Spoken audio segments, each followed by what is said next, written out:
The radio crackled once, then silence. 30 seconds into Operation Iron Horizon, the mountain exploded.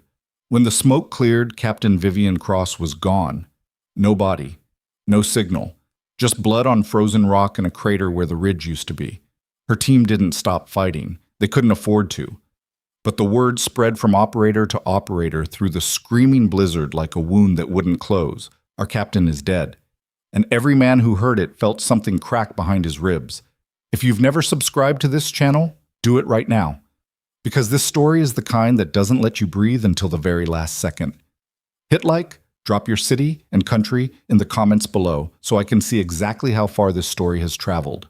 And stay with me until the end. You won't see the twist coming. The mission brief had been clean. 30 minutes. In and out. That was the first lie.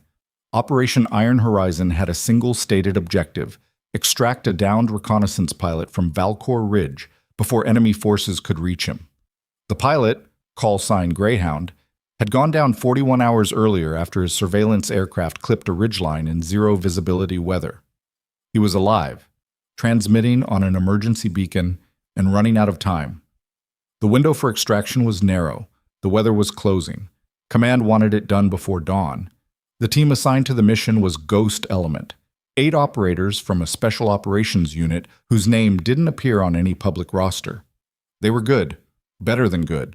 They had run operations in conditions that would have broken most conventional units, and they had done it under the command of one woman for the past 3 years. Captain Vivian Cross. She was 34 years old, and she looked younger than that when she wasn't in the field. When she was in the field, she looked like something the mountain had grown specifically to defend itself. 5'8", lean and economical in every movement, with dark eyes that processed terrain the way a scope processed distance, constantly, automatically, without apparent effort.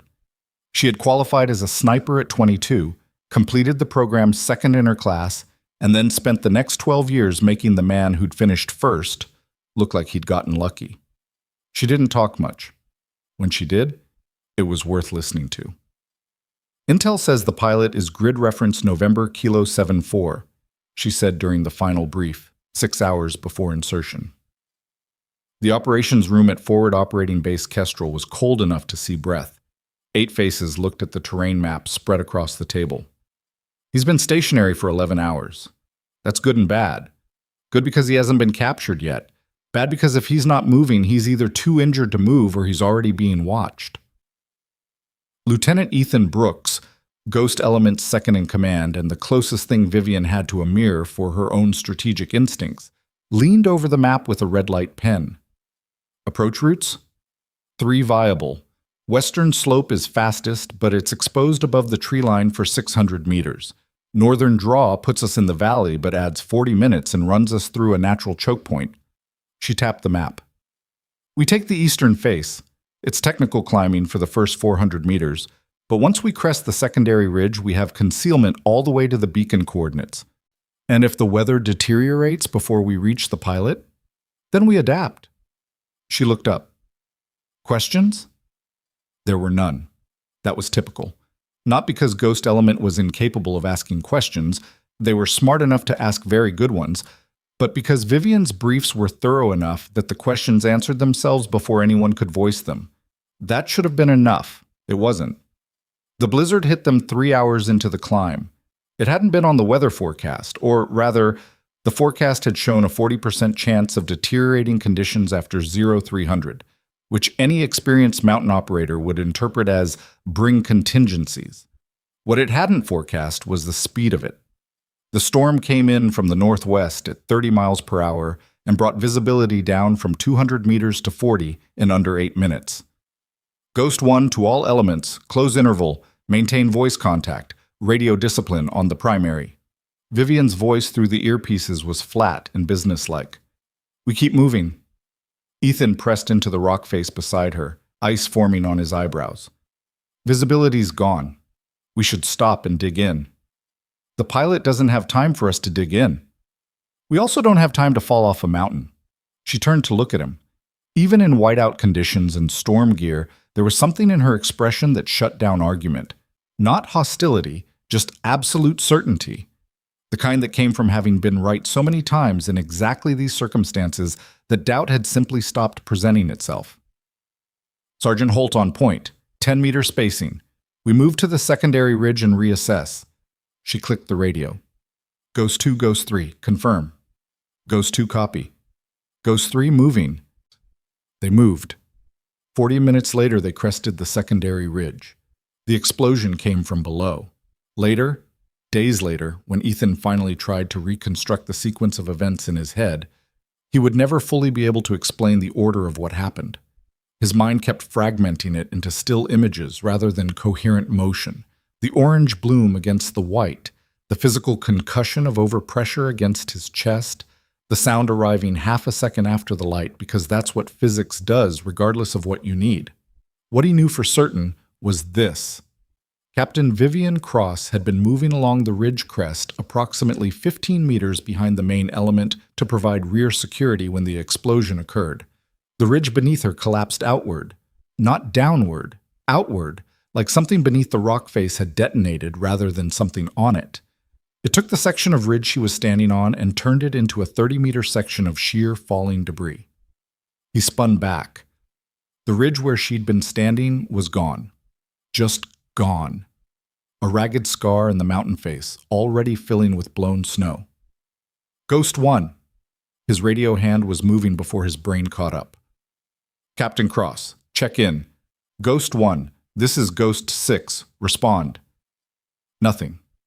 White noise. The blizzard. Ghost 1.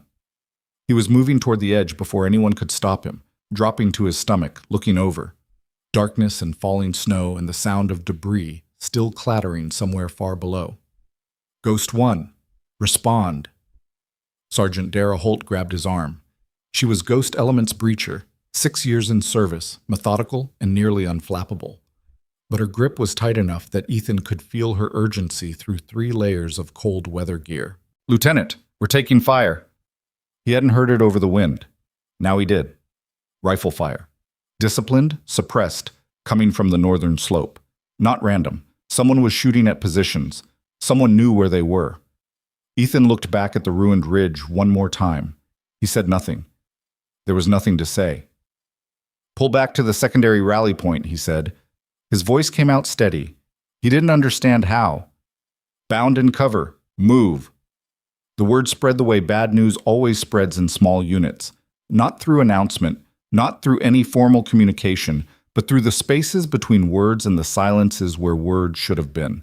It passed from operator to operator like something infectious. Our captain is dead. Ghost Element's secondary rally point was a shallow depression in the ridge face that provided moderate cover from the northern and western approaches. Not ideal, not good. But it was defensible enough to take stock, and it was that or nothing, so Ethan put the team in it and started counting. 7 operators, down from 8. Sergeant First Class Marcus Webb, Ghost Element's communications specialist, was already working the radio when Ethan dropped in beside him. Webb was a thin man with patient hands and the focused expression of someone solving a problem he'd been trained to solve. He'd been working the handset for 6 minutes. Talk to me, Ethan said. Primary net is jammed. Webb didn't look up. Wideband interference, not weather. It's active, which means it's deliberate. I'm cycling through contingency frequencies. He clicked through them, one after another, each returning nothing but static with the particular texture of electronic suppression. Whoever's out there planned this. How many contacts on the northern slope? Holt counted 8 before we broke contact. I saw at least 3 additional positions on the western approach. Ethan did the math. 11 confirmed enemy positions plus unknowns. 8 operators, 1 down. Correction, 1 missing. With limited ammunition, no radio communication, and a blizzard that was getting worse, not better. The extraction LZ was 3 kilometers northeast. 3 kilometers might as well have been 30 in these conditions against an enemy who knew where they were going. Ghost 6. It was Corporal James Reyes, Ghost Element's youngest operator, 26, and still carrying the slightly startled expression of someone perpetually surprised to find himself in situations like this one. He was crouched behind the right side of the depression, facing southwest. We've got a problem. Specify. Saw movement on the southern approach. three-man element moving parallel to our position. Reyes glanced back, and in the dim light, Ethan could see the calculation in his face. The specific look of a soldier putting together information he doesn't want to put together. They're not pushing, they're watching. "They're hemming us in," Staff Sergeant Nolan Voss said from the left side of the position. Voss was Ghost Element Senior Weapons Specialist. 31, blunt, rarely wrong about tactical situations. He said it like someone stating weather conditions. Factual, unhurried, deadly serious. "We've got fire from north, movement from south, and if they've got anyone on the eastern face, we're in a box." "Then we don't stay in the box. Where do we go?" "Captain Cross was the one who—" Voss stopped himself. The silence that followed had weight. Ethan held it for exactly 2 seconds, long enough to feel it, not long enough to be crushed by it. "She had us memorize alternate routes to the extraction LZ. Northeast through the glacier approach is compromised by the northern contacts. That leaves the southern valley route. That runs directly through the choke point she flagged in the brief." "I know." She specifically said, "I know what she said." He met Voss's eyes. The other man looked away first. Not from deference, from the same thing they were all feeling, the enormous wrongness of planning a route without the person who was supposed to be planning it. "Reyes, what's the spacing on those southern contacts?" "They're moving in a line, maybe 10 meters between each. That's a gap we can use." Ethan pulled out the tactical laminate, waterproof map overlay that every Ghost Element operator carried as backup to digital navigation. He oriented it against the terrain. "If the southern movement is observation rather than blocking, there will be space in the tree line below this ridge. We push through the gap, move along the valley floor, and cut to the extraction LZ from the southwest." "It adds 2 kilometers, Webb said. "Yes." "In a blizzard, 2 kilometers is—" "I know what it is, Marcus." Ethan folded the laminate. "Get me a frequency check on all backup channels before we move. I want to know if there's any window in the jamming." He turned away before anyone could argue further. Not because he was certain he was right, because certainty wasn't something he had access to right now, and the team needed him to act like it was. They found the first mine 22 minutes into the valley approach. Corporal Anita Science, Ghost Elements medic, quiet and precise, with the particular calm of someone who had learned early that panic was a luxury she couldn't afford, spotted it. She'd been moving carefully, checking foot placement the way Vivian had drilled into all of them for exactly these terrain types, and she saw the pressure plate before it registered beneath anyone's boot. She held up a fist. The column stopped. "Anti-personnel," she said, barely above a whisper. "Pressure plate. Recent placement. The detonator wires aren't iced over yet." Ethan moved up to her position. He looked at the device in the faint light of Science's red-filtered flashlight. He looked at the surrounding ground. Then he stood up and looked at the path ahead of them. "Check for more," he said. There were 3 more within the next 100 meters. They were in the valley approach. The valley approach that only Allied Command and Ghost Element were supposed to know about. The valley approach that Vivian had outlined during a classified briefing to a room that contained exactly 12 people. Ethan crouched in the snow and said nothing for a long moment. The wind howled. The blizzard threw ice crystals against every exposed surface. "Ghost 6.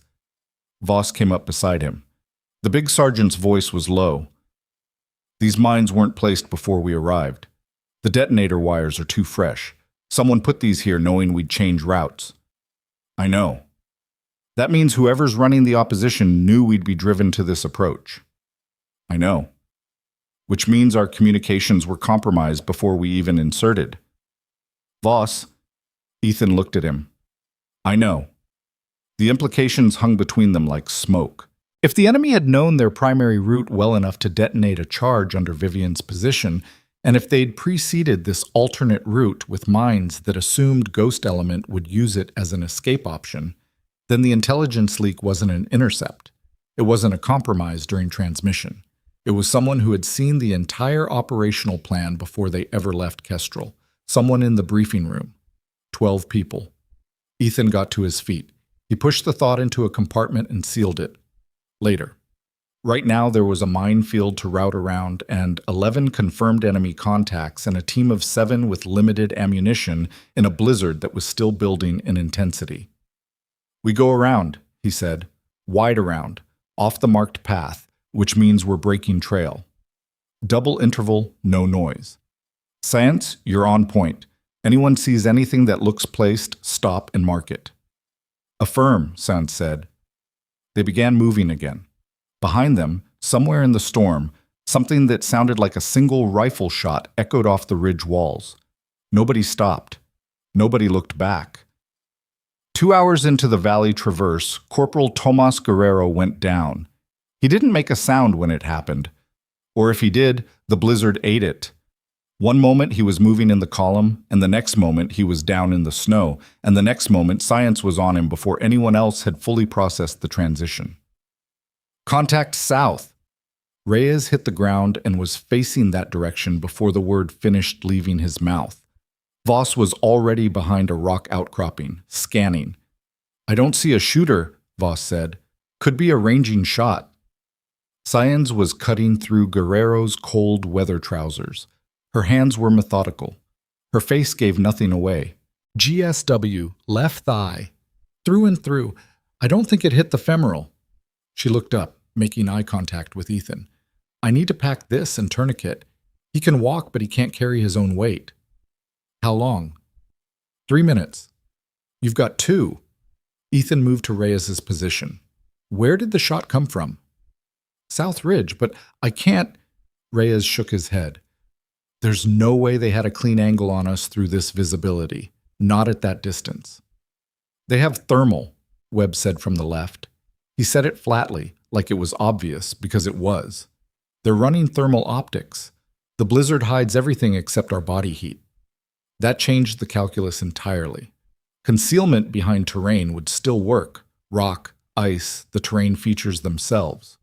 But the storm, which Ethan had been counting on to limit enemy effectiveness, was no longer the advantage he'd assumed. Against thermal optics, the blizzard was irrelevant. They were visible targets moving through white noise. "Everyone on rock, now, full contact with the terrain," he gestured urgently. "Webb, any window on the radio?" "Nothing. Still active jamming across every—" Webb paused. He was staring at his radio. "Ghost 6, I'm getting something." "What?" "It's not a standard frequency. It's a burst transmission, encrypted, short duration, cycling." He pressed the earpiece harder. "Someone is trying to punch through the jamming. It's not coming from our team." The static crackled. A voice broke through for exactly 4 seconds before the jamming swallowed it again. It was female. It was Vivian Cross. The transmission was fragmented, unintelligible, just enough to confirm a voice signature before it disappeared back into white noise. But the effect on Ghost Element was instantaneous. 7 people who had been operating under the weight of a confirmed loss suddenly weren't sure what they knew. Ethan stared at the radio in Webb's hand. "Get her back," he said. "I can't. The jamming is back at full—" "I don't care. You find that frequency and you get her back." Webb nodded once. His hands went back to work. 300 meters to their east, invisible in the storm, Guerrero tried to stand on his packed wound and managed it on the second attempt. Science kept her hand under his arm anyway. The team moved northeast. Behind them, in the direction of the ruined ridge where Vivian Cross had disappeared, a single muzzle flash appeared in the storm. Then another. Then a third. Not aimed at Ghost Element, aimed at something on the northern slope. Someone was shooting. Someone with training and composure and the kind of trigger discipline that told stories about itself. Voss saw it first. He said nothing for a long moment. Then, "Someone's working the contacts on our north." Ethan didn't stop walking. "I know." I think we keep moving and we get to that LZ." Voss looked back one more time at the place where the muzzle flashes had appeared and then disappeared into the storm like they had never existed. "Yeah," he said quietly. "Okay." They reached the outer perimeter of the extraction LZ at 0347 hours. It was a flat section of valley floor approximately 80 meters wide, partially sheltered from the worst of the wind by a rocky spur to the northwest. Under normal operational circumstances, it would have been exactly what they needed. Enough space for a helicopter, reasonable terrain for a hasty perimeter defense, and enough natural concealment on the approaches to provide warning time against ground contacts. Under current circumstances, it felt like the center of a target. "Halt," Ethan said. He raised his fist. The column stopped. "Reyes, south approach. Clear." Reyes was moving before he finished the word. "Holt, north and northwest." Sergeant Holt broke into a low sprint toward the rocky spur, moving economically. No wasted motion, every step chosen, the way a person moves when they've learned to treat terrain like a conversation rather than an obstacle. She was gone for 90 seconds. "Northwest has a position," she said when she came back. Her voice was controlled, but her eyes were moving. "Prepared fighting position. Recent. Somebody dug it knowing we'd be here." Ethan felt the information settle into the tactical picture he'd been building for the past 3 hours. The mines in the valley, the jamming, the mined escape route, the ambushes that appeared before scouts reached them, and now a prepared fighting position at the extraction LZ. This wasn't a reactive enemy that had detected their operation and adapted. This was a scripted engagement. The enemy hadn't been trying to intercept Ghost Element. They'd been trying to funnel them, direct them, step by step, through a predetermined series of positions toward this specific ground. The LZ wasn't a rescue point. It was a kill zone. "Form a perimeter," Ethan said quietly. "Tightest possible footprint. Nothing inside the LZ itself. We hold the edge positions.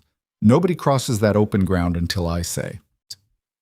"We're supposed to signal for extraction from the LZ center," Webb said. "We're not supposed to do anything right now, except not be where they expect us." He looked around at 6 faces. Guerrero was propped against a rock with Science next to him, his leg rebandaged and his jaw set with the particular expression of a man who has decided not to acknowledge that he's in pain. 6 faces plus 1, and all of them looking at him with the question they weren't asking out loud. Now what? He didn't have an answer, not a complete one. He had pieces, tactical fragments and partial information and the shape of a threat he could feel without being able to see. He had a dead radio and an enemy who knew too much, and a team that was running low on ammunition, and a lieutenant's bars he'd never wanted in exactly this way. He had one other thing, that voice transmission. 4 seconds. Female. Vivian. She was alive. Somewhere in this storm, injured and alone and without a radio that could push through active jamming, she was alive. And those muzzle flashes to the northeast, the ones that had cut down the contacts on their northern approach without any coordination from the team, those had come from a weapon, a specific weapon, a sniper's weapon, working with the timing and precision of someone who didn't miss. He made a decision. "We hold here," he said. "We let them come to us if they're coming, and we wait." "Wait for what?" Voss asked. Ethan looked out into the storm. The wind had eased slightly. Not much, but enough to extend visibility to perhaps 60 meters. The LZ was a pale gray plain of windswept snow. Nothing moved on it. Nothing visible. "For whoever is clearing our north," he said. Voss followed his gaze. Said nothing.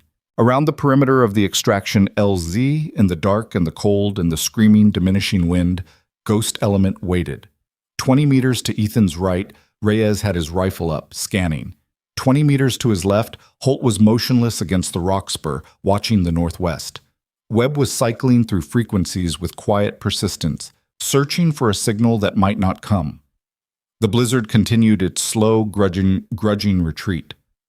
The silence between wind gusts was different from the silence that had come before. It had texture. It had the compressed, expectant quality of a moment waiting to become something else.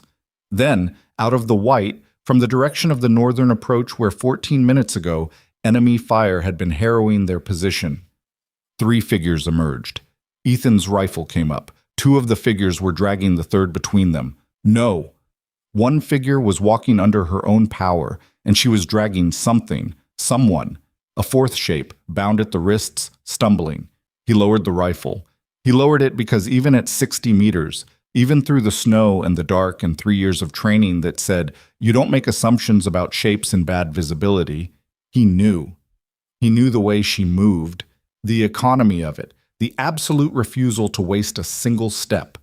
Vivian Cross walked out of the blizzard with a prisoner in one hand and a rifle in the other, and she was bleeding from a gash above her left eye, and her right arm was held at an angle that suggested the shoulder was wrong, and she was walking like the mountain itself had tried to stop her, and failed. She crossed the 20 meters to Ethan's position without hurrying.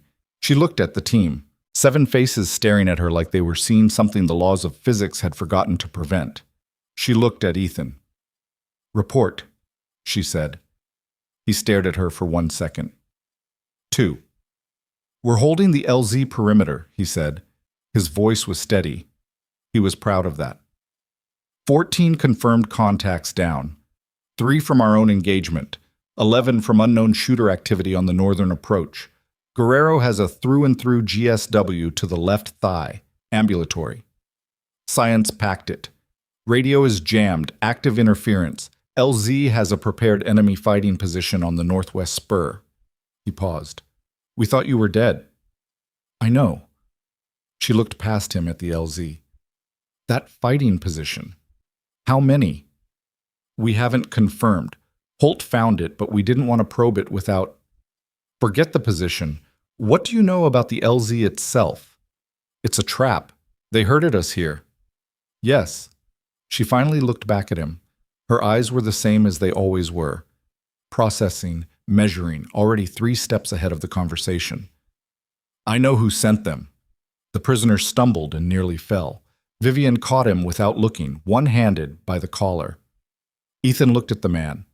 Enemy uniform, rank insignia he didn't immediately recognize, face white with cold and something else, something that looked remarkably like fear of the woman holding him upright. "Who is he?" "Field commander. Ran the operation on our eastern approach." She pulled him forward slightly. "He told me something useful before he decided to stop talking." "What did he tell you?" Vivian Cross looked at Ethan Brooks with an expression he had never seen on her face in 3 years. It wasn't quite anger, it wasn't quite grief. It was something colder and more precise than either of those things. The specific look of a person who has received information that reorders everything they thought they knew. "He told me," she said, "that we were never supposed to make it home." A beat. "And he told me why." The wind screamed across the LZ. Snow swirled between them. Somewhere to the northwest, in the prepared fighting position on the rocky spur, something moved. Vivian's rifle came up in one motion. She fired once. The movement stopped.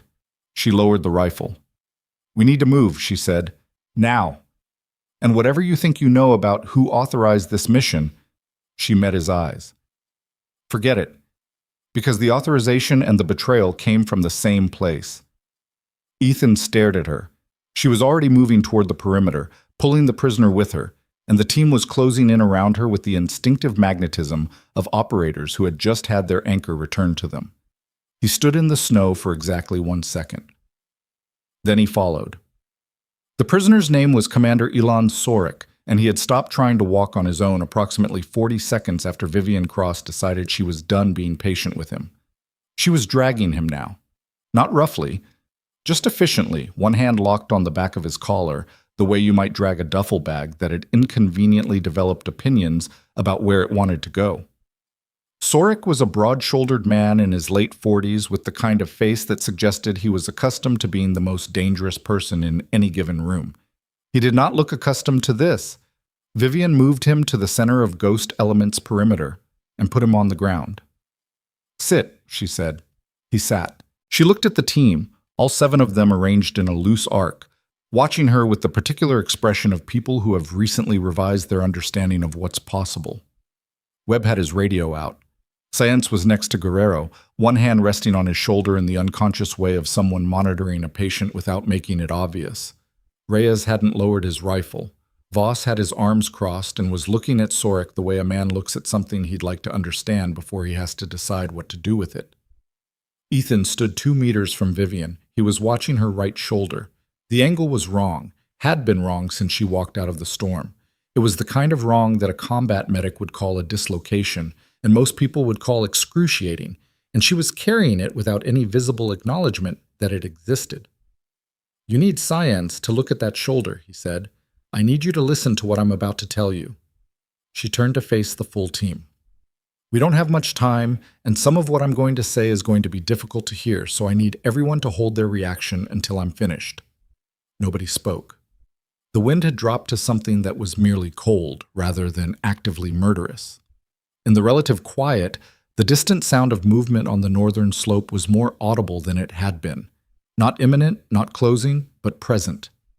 The enemy had not stopped existing simply because Ghost Element had stopped engaging them.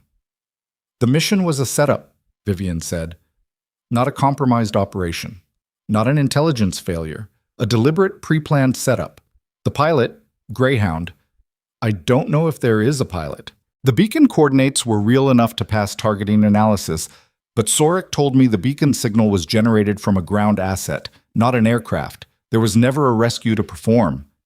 Reyes said, "So we were sent here for us to die here, yes." She said it without drama, just information. The operation was designed to put Ghost Element in a specific location under specific conditions and ensure that we did not leave that location alive. The silence after that was a different kind of silence than the one before. It had a quality like pressure, the feeling of something fundamental shifting in the understanding of everyone present. Holt said, "Who designed it?" Vivian looked at the team, then at Ethan. "That's the part that's going to be difficult," she said. She told them what Sorik had told her. She told them efficiently, without embellishment, in the same tone she used for operational briefs, which was either a sign of her composure or a sign that the information was so large that the only way to deliver it was to make it small. Ethan couldn't tell which. The leak wasn't field level. It hadn't come from a compromised communication, a turned asset, or a careless word in an insecure location. The operational plan for Iron Horizon had been delivered, complete, formatted, annotated, to an enemy intelligence cell by a source inside Allied Command's Strategic Operations Division. Not borrowed, not reconstructed from intercepts. Delivered. With timing windows, contingency routes, and the specific names of Ghost Element operators attached. The source had a name. Sorik had given it to Vivian in the particular way of a man who is alone on a frozen mountainside with a woman who has already demonstrated that she is considerably more dangerous than he initially estimated. Colonel Adrian Mercer. Ethan knew the name. Everyone on the team knew the name. Mercer ran strategic intelligence coordination for the entire theater, the position that made him simultaneously one of the most trusted officers in Allied Command and one of approximately 12 people with access to every classified operational plan that moved through Kestrel's operations center. 12 people in that briefing room. Ethan had been counting since the mines in the valley. "Mercer," Voss said. He said it like he was testing the weight of it, finding it heavier than expected. "Mercer," Vivian confirmed. Another silence. Then Holt, very quietly, "You're sure?" "I'm sure that Sorik told me Mercer's name, his rank, and the specific encrypted channel used for communication.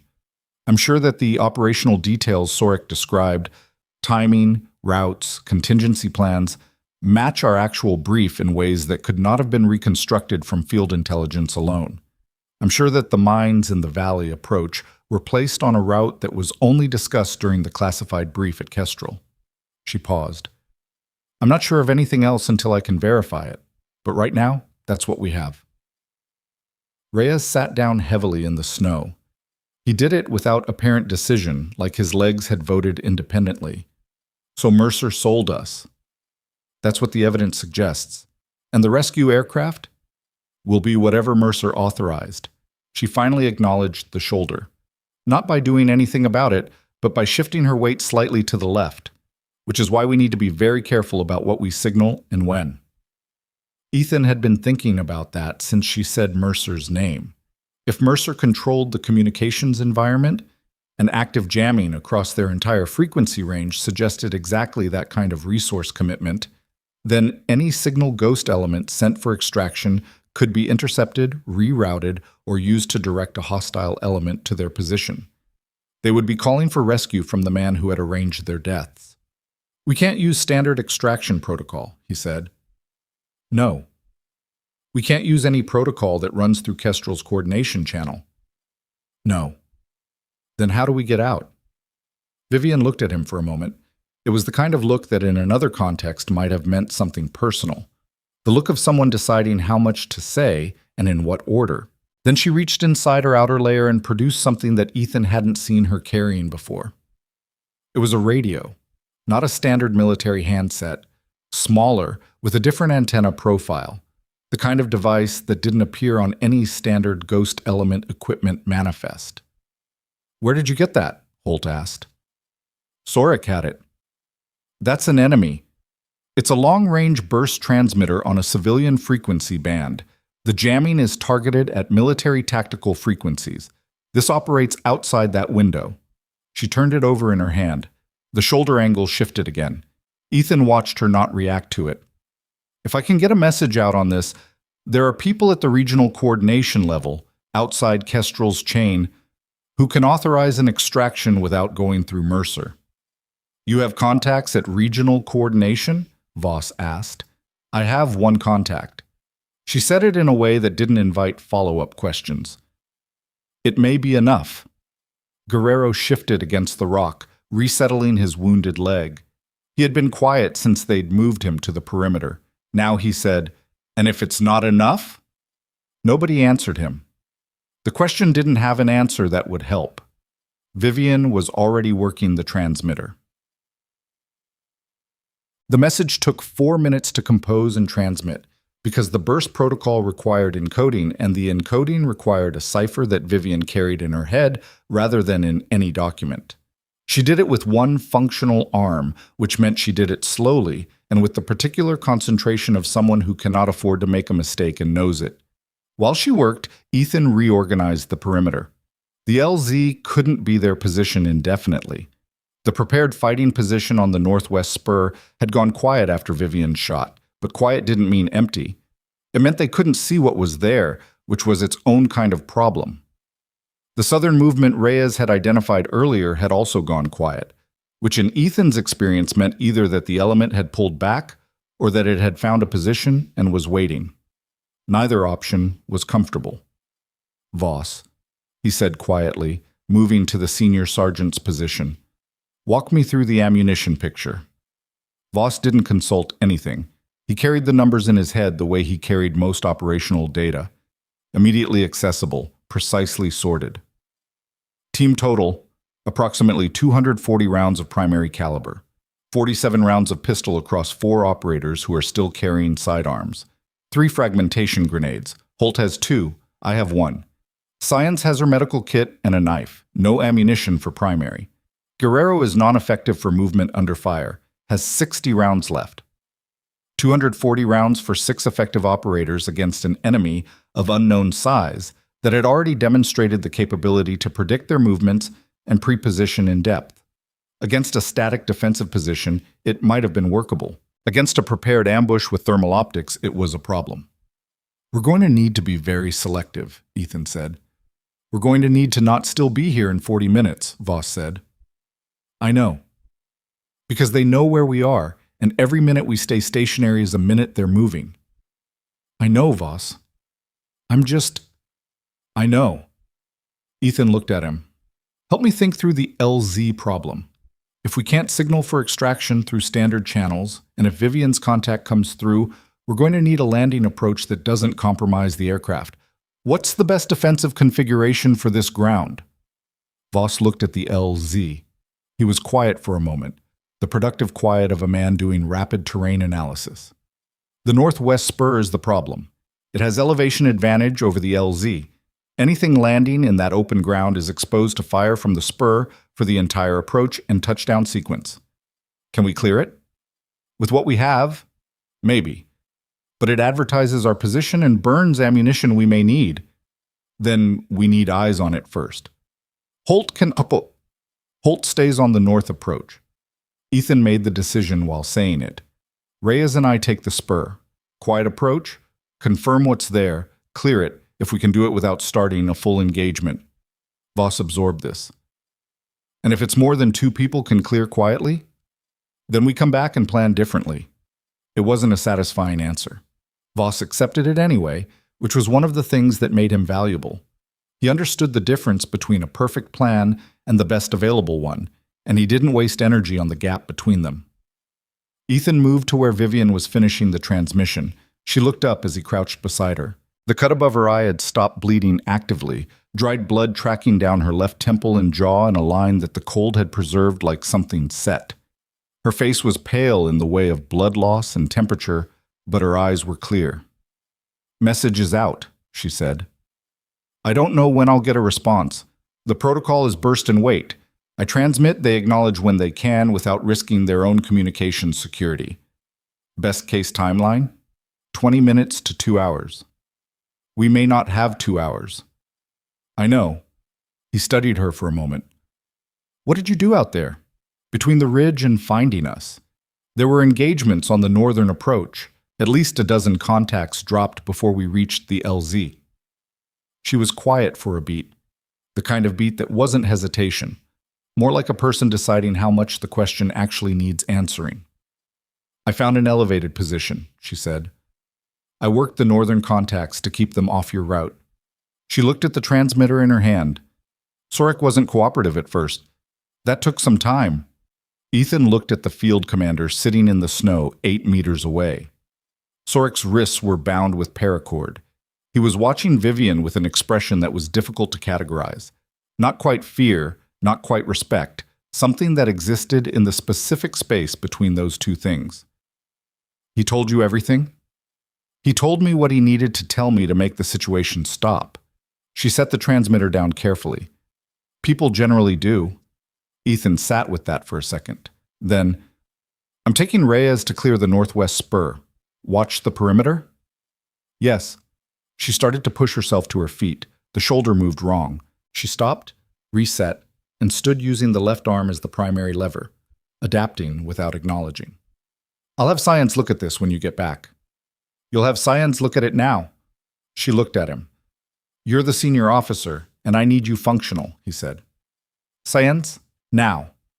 A pause. Something passed across her face that wasn't quite annoyance and wasn't quite amusement. Then she turned and said, "Science." Ethan went to get Reyes. The northwest spur was 60 meters from the LZ perimeter, up a gradual slope that became rocky and broken in the last 20 meters before the crest. Ethan and Reyes moved it in 4 minutes, using the rock formations for cover, and keeping their silhouettes below the ridgeline until the last possible moment. The prepared fighting position was at the crest. It was well constructed. Whoever had built it knew what they were doing. A shallow scrape reinforced with rocks on 3 sides, oriented to provide a clean firing line down into the LZ below. The kind of position you build when you know exactly where your target is going to be and you want to be certain you don't miss. It was empty. Not abandoned. The gear was still there, which meant whoever had occupied it hadn't left voluntarily. 2 rifles, a thermal scope unit, a radio handset, and 2 men, both face down in the snow, both still. Vivian's single shot from the LZ perimeter hadn't been a warning round. It had been precise work at 60 meters through deteriorating visibility, in a blizzard, one-armed, with a dislocated shoulder. Reyes crouched beside the thermal scope unit and looked at it. He looked at the 2 men. He looked at Ethan. He didn't say anything. He didn't need to. Ethan took the thermal scope, it would be useful, and the enemy radio handset. He left everything else. They cleared back down the slope in 3 minutes and were back at the LZ perimeter before the cold had properly penetrated their gloves from the brief static contact with the rock. He gave the thermal scope to Voss without explanation. Voss looked at it, looked at Ethan, and started scanning the northern approach. Ethan went to Vivian. Science was finishing with her. The shoulder had been relocated, a procedure that, even done correctly, produces a specific kind of involuntary reaction in most people. Vivian was sitting with her back against a rock and her right arm in an improvised sling made from cut paracord and a triangular section of Gore-Tex, and her expression was the expression of someone who has decided, as a matter of policy, not to have feelings about physical pain. "Done?" Ethan asked Science. "She needs imaging when we get out." There may be structural damage beyond the dislocation. Sayen stood. She should not be using that arm for anything that requires strength or precision. Understood, Vivian said. Sayen's looked at her with the specific look of a medical professional whose professional opinion is being filed for later reference and possibly ignored. Then she went back to Guerrero. Ethan sat down next to Vivian, not across from her, beside her, with his back against the same rock, looking out at the LZ the same direction she was looking. Spurs clear, he said. 2 down. Your work. Good. Thermal scope, 2-man team. They had a spotter positioned there since before we arrived. That was always the intention. Get us into the LZ, put down suppressing fire from the spur to prevent the team from taking cover, and finish the engagement from ground level. She shifted the injured arm slightly. If we'd walked into that open ground the way extraction protocol required, we'd have been caught in a crossfire from 2 directions with no concealment. But we didn't walk in. No. Because you saw it. She looked at him sideways, Mom. Because you saw it. You held the perimeter instead of advancing to the LZ center. That was the right call. Ethan didn't answer immediately. He'd made the call because it had felt wrong, the specific wrongness of a ground that knew too much about where you were supposed to be. He'd trusted the feeling without being able to articulate it, and apparently that had been enough. It didn't feel like enough. It felt like luck wearing the costume of instinct. The transmitter, he said. When do you expect? Vivian's hand came up, not a gesture. An actual stop signal, sharp and definitive. She was listening. He listened too. For a moment he heard nothing beyond the residual wind and the distant settling of snow from the ridge faces. Then he heard it. The particular texture of silence that isn't silence, the kind that has something moving inside it. South approach, she said quietly. Multiple elements. Voss was already moving. Ghost element, stand 2. South approach, unknown number. The team came to their positions with the practiced speed of people who have stood to many times before. No noise, no wasted motion, weapons up and oriented. Guerrero couldn't run, but he could shoot, and he was shooting ready in 4 seconds with Science flat beside him and not impeding his field of fire. Through the thermal scope, Voss said, I count 6, no, 8, moving in a line, 2-meter spacing. They're not rushing, He paused. They're pushing us toward the LZ center. Same play, Holt said from the north, using the southern element to drive us into the open. Except the spur is clear, Ethan said.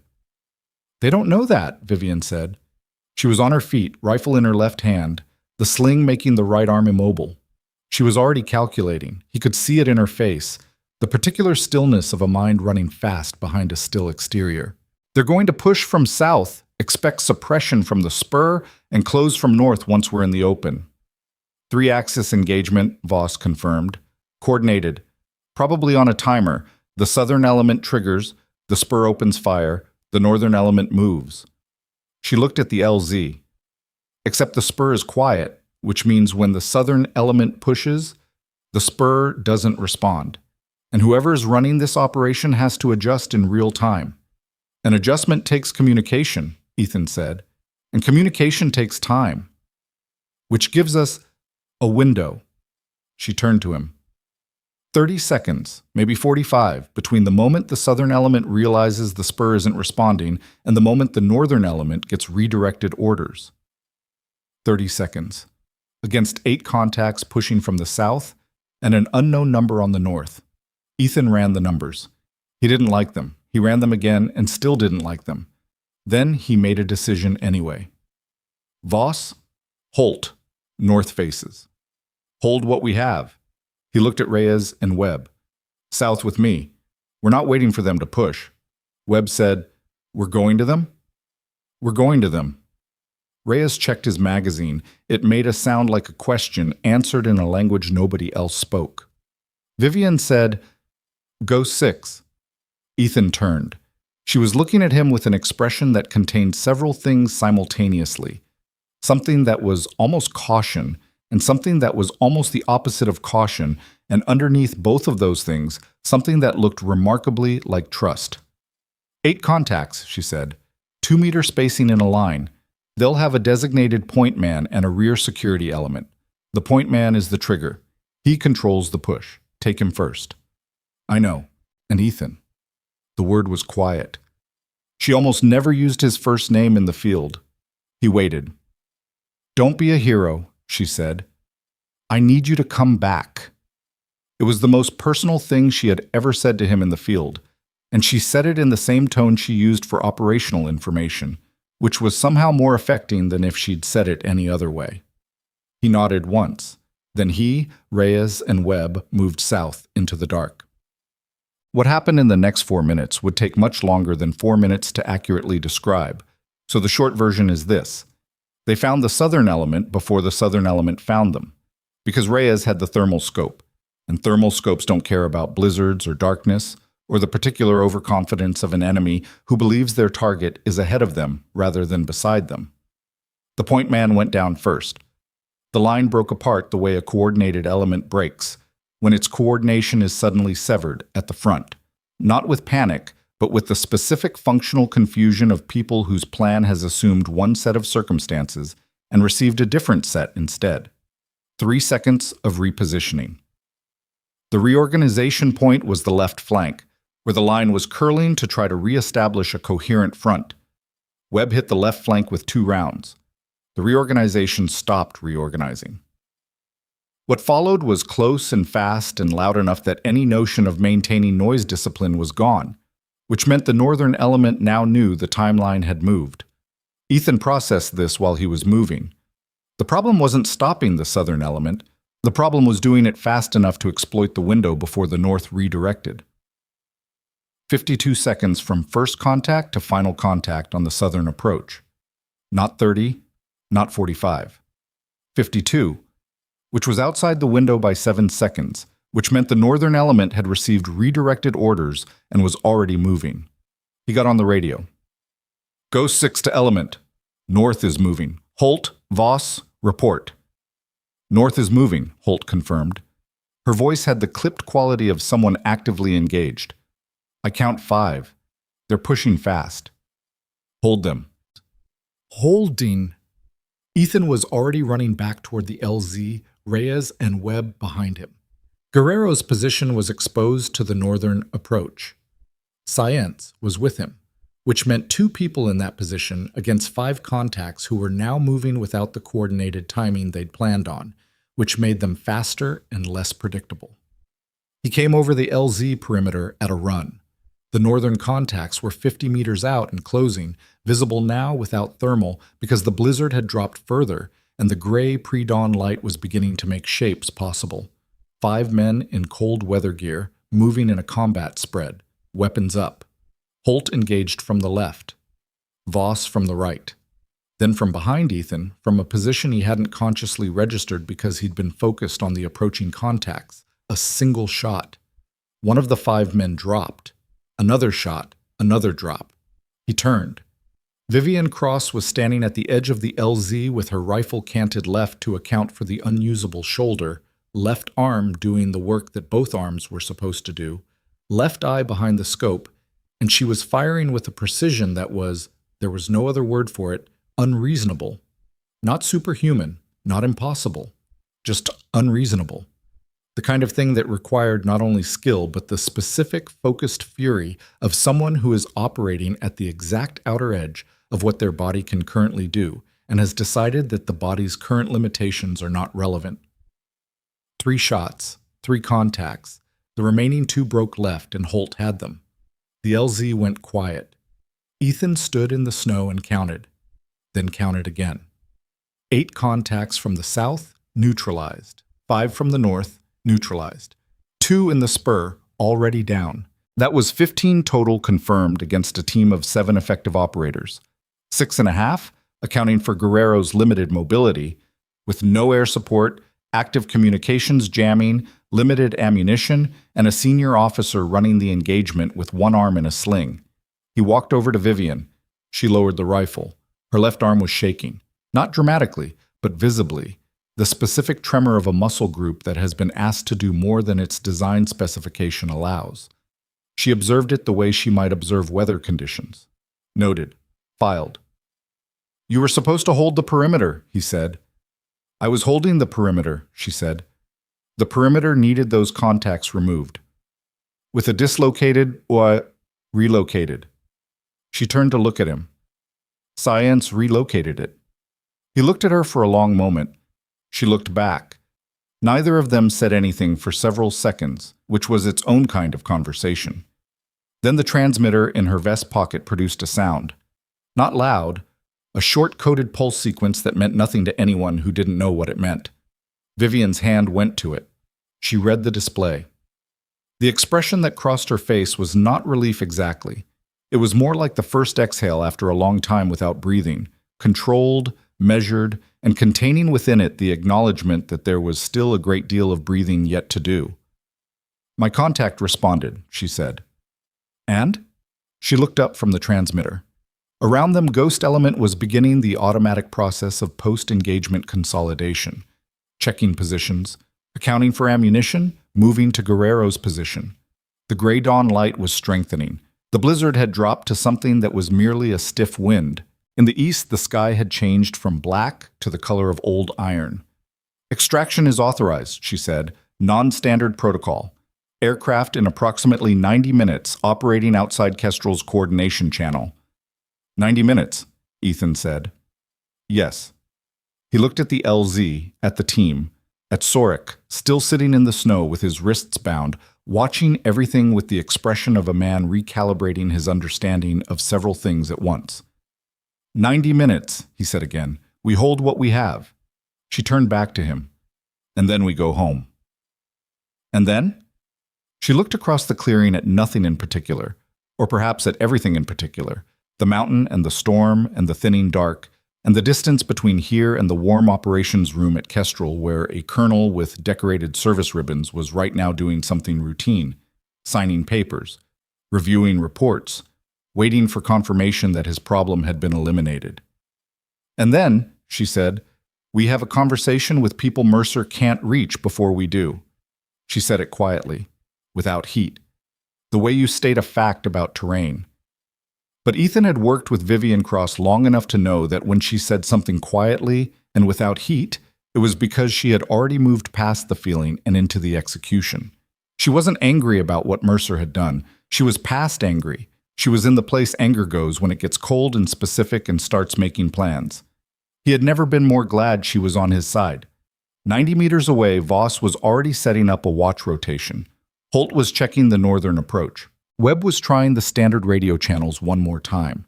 Not with hope, but with the professional thoroughness of someone who documents the negative results alongside the positive ones. Dawn came slowly to Valkor Ridge. Ghost Element settled in to wait. The 90 minutes passed the way time passes when people are cold and tired and waiting for something that might not come. Not slowly, not quickly, but with the grinding texture of every individual minute making itself known. Voss ran the watch rotation in 30-minute intervals. Holt held the north. Reyes covered the south approach where the engagement had happened, because the engagement had happened there, and that meant it was now a known vector, and known vectors required attention. Webb maintained the standard frequency cycling alongside occasional checks on the burst transmitter, waiting for secondary contact from Vivian's regional contact with updated routing information. Guerrero slept, which science had facilitated with the particular efficiency of a medic who understands that a patient who fights sleep is a patient who degrades faster. She'd given him what she had available from her kit, monitored his pulse and temperature with the practiced regularity of someone who has long since stopped needing to think about the monitoring and just does it, and then positioned herself close enough to intervene and far enough away to give him the illusion of space. Sorik did not sleep. He sat in the snow with his bound wrists in his lap and watched Vivian Cross with an attention that had been consistent since she'd walked him into the LZ perimeter. Not hostile, not calculating. Something closer to the way a man watches something he doesn't fully understand and has decided to study rather than fight. Vivian did not watch him back. She spent 40 minutes going through the contents of the enemy radio handset Ethan had taken from the Northwest Spur, methodically, the way she did everything, working through its stored frequencies and recent transmission logs with the one arm she had full use of. What she found there she didn't immediately share. She made notes on the back of her tactical laminate in the small, compressed handwriting of someone who has learned to conserve space on paper the same way they conserve space in thought. Ethan sat 2 meters from her and didn't ask. At 0528 hours, the transmitter pulsed twice. Vivian read it. "Aircraft is 20 minutes out," she said. "Landing approach from the northeast. Recognition signal is 2 green flashes, 1 white." "Call sign?" Ethan asked. "Ironclad. Non-standard crew. Regional authorization. They're coming in low to stay under the jamming coverage." "Will they have communications capability once they're on the ground?"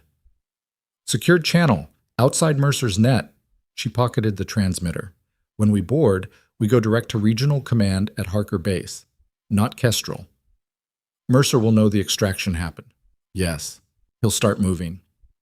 "He'll have started moving the moment the LZ engagement didn't produce a confirmation call."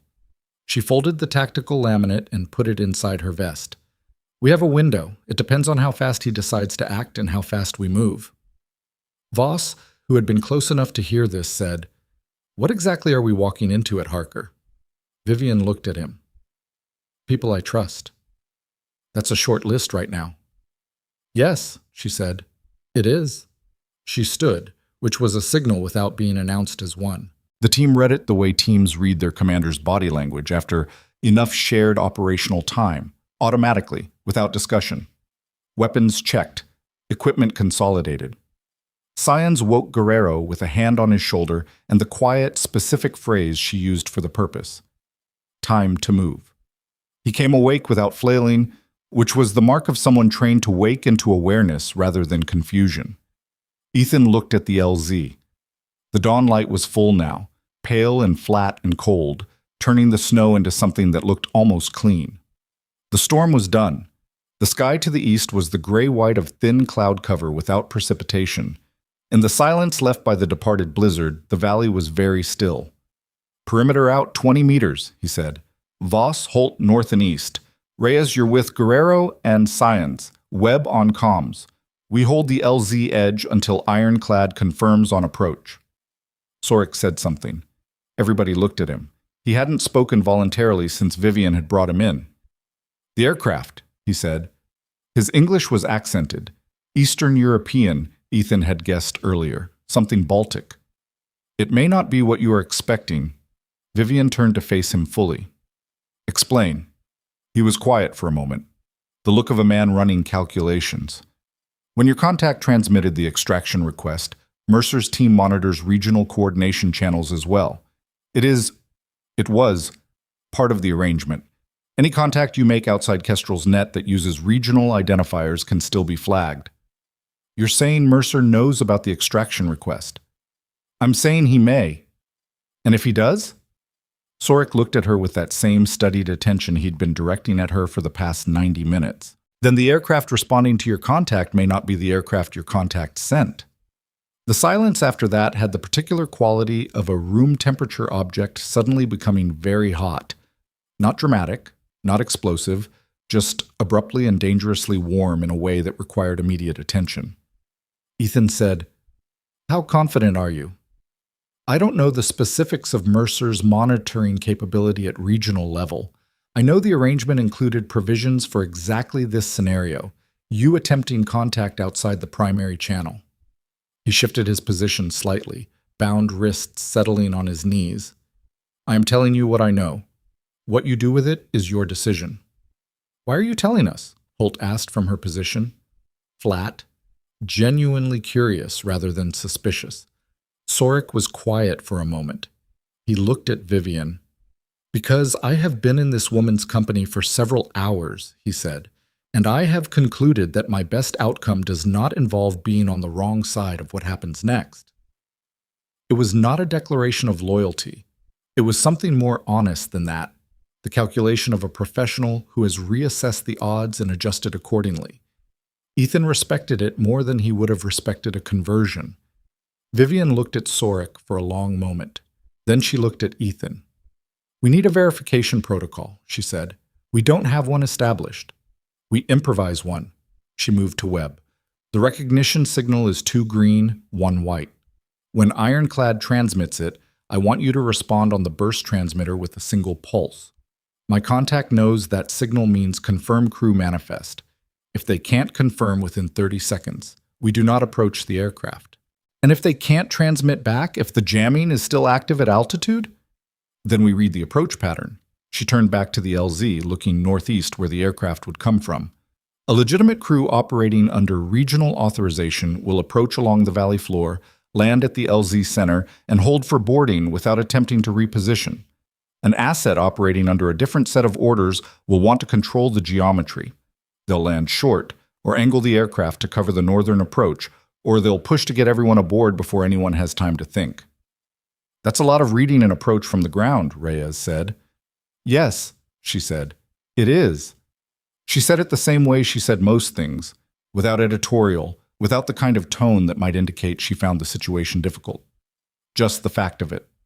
Yes, it requires reading the approach from the ground, under time pressure, against an enemy that is sophisticated enough to have arranged all of this in the first place, with one usable arm and limited ammunition and a team that is running on cold and fatigue and whatever they have left after a night that has already asked more than most nights ask. Yes, it is. Ethan set his jaw and went back to his position. The aircraft appeared at 0551 hours, 3 minutes ahead of the estimated window. Webb heard it first. The specific rotor signature of a Black Hawk distinguishable from ambient wind noise at approximately 2 kilometers. And the team was already moving to positions before the sound had resolved into something visible. Not because Ethan ordered it, because they knew what to do.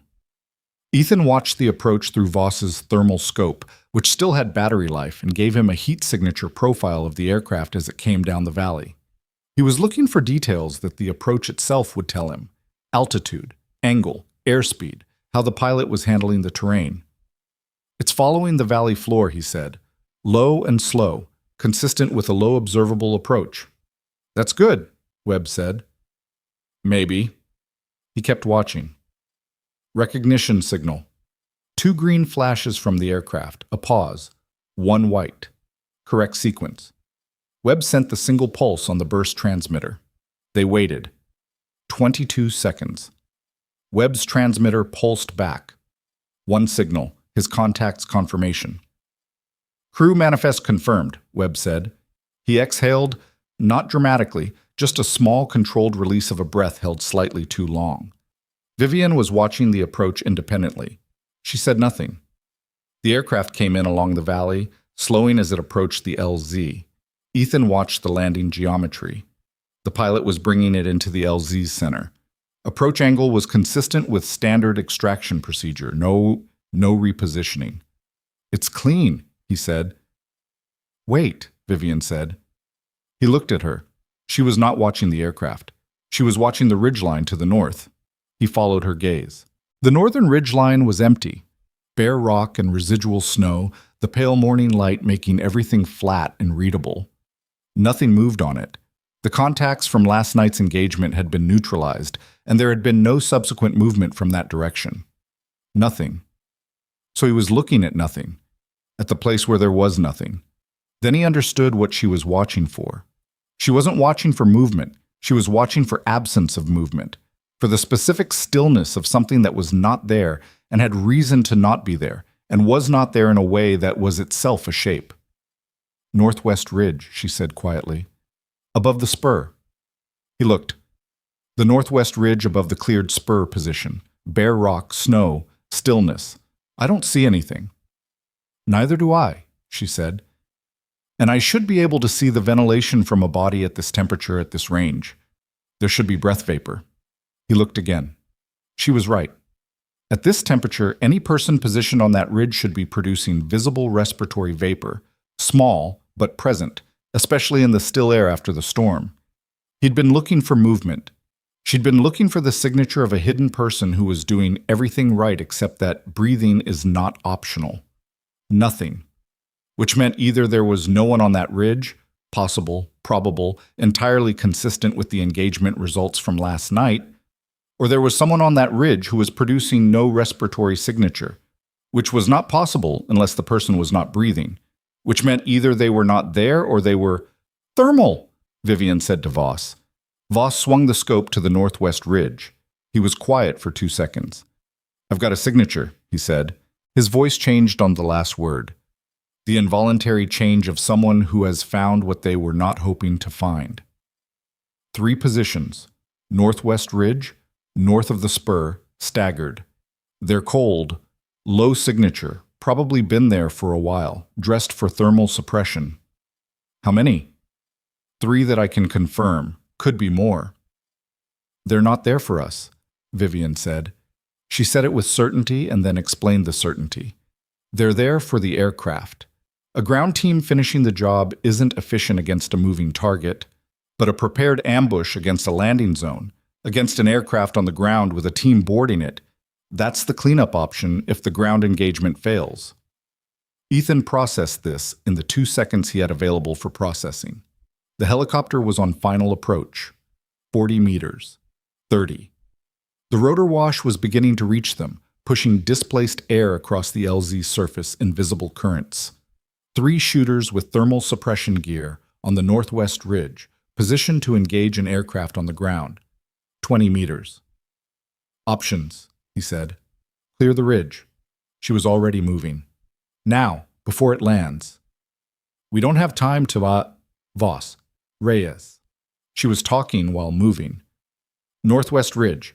3 positions, staggered. You have 60 seconds. Voss and Reyes were moving before she finished the sentence.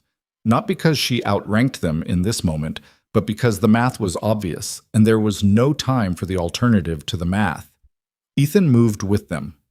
Vivian did not stop him. What followed was not tactical elegance. It was not the kind of engagement that gets reconstructed in training materials or cited as a model for anything.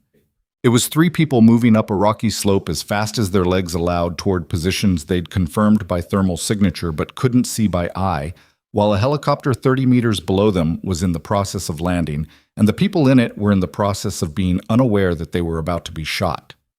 The first position was 14 meters up the slope. Voss hit it from the left and Reyes hit it from the right, and the person in it had time to turn before he ran out of options. Second position was 8 meters further up and slightly right. Ethan took it. The third position, furthest up, best elevation, had a line of sight to the LZ that would have been devastatingly effective against a grounded helicopter and a team caught in the open. The person in it was in the process of acquiring the aircraft when Voss reached him from behind and the position went offline. Ethan stood on the ridge and looked down at the LZ. The Black Hawk had landed. Its rotors were still turning. The crew door was open. 51 seconds. He got on the radio. "LZ is clear. Move to board. Now." Below, Ghost Element moved. Sáenz and Reyes half carrying Guerrero between them. Webb with his equipment.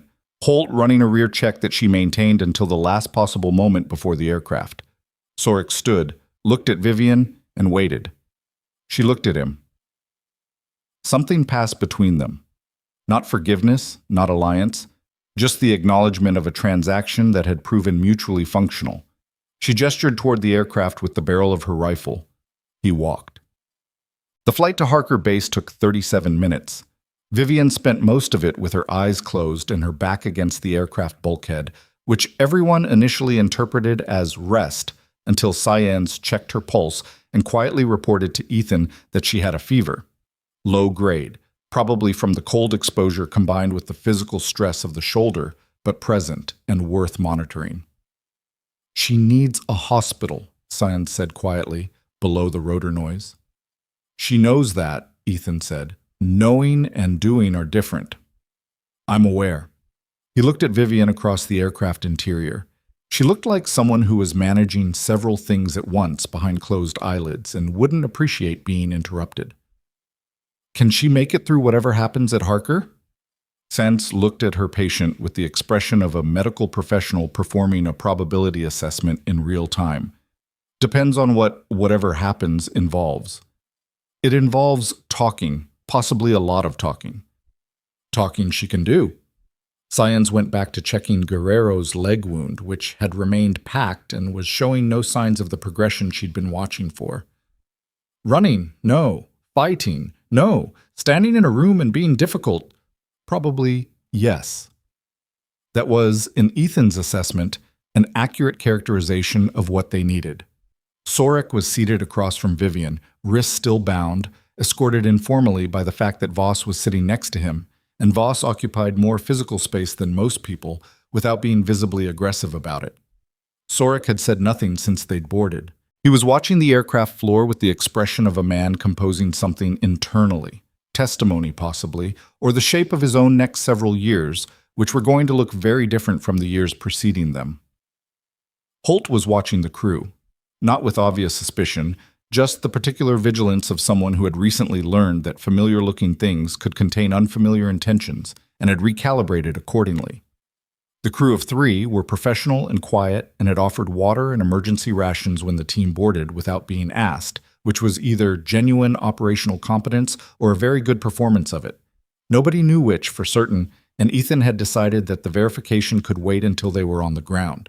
Webb had his radio out and was on the secured channel the aircraft provided, working through the first communication that Ghost Element had been able to make outside jamming coverage since the mission began.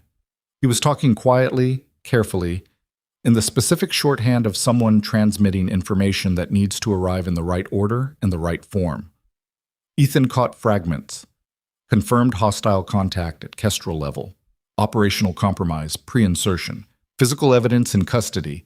Requesting immediate counterintelligence hold on. Then the aircraft began its descent. Parker Base was visible through the crew door's small window. A sprawl of structures against flat terrain, larger than Kestrel, more permanent looking, the kind of installation that didn't move and didn't pretend it might.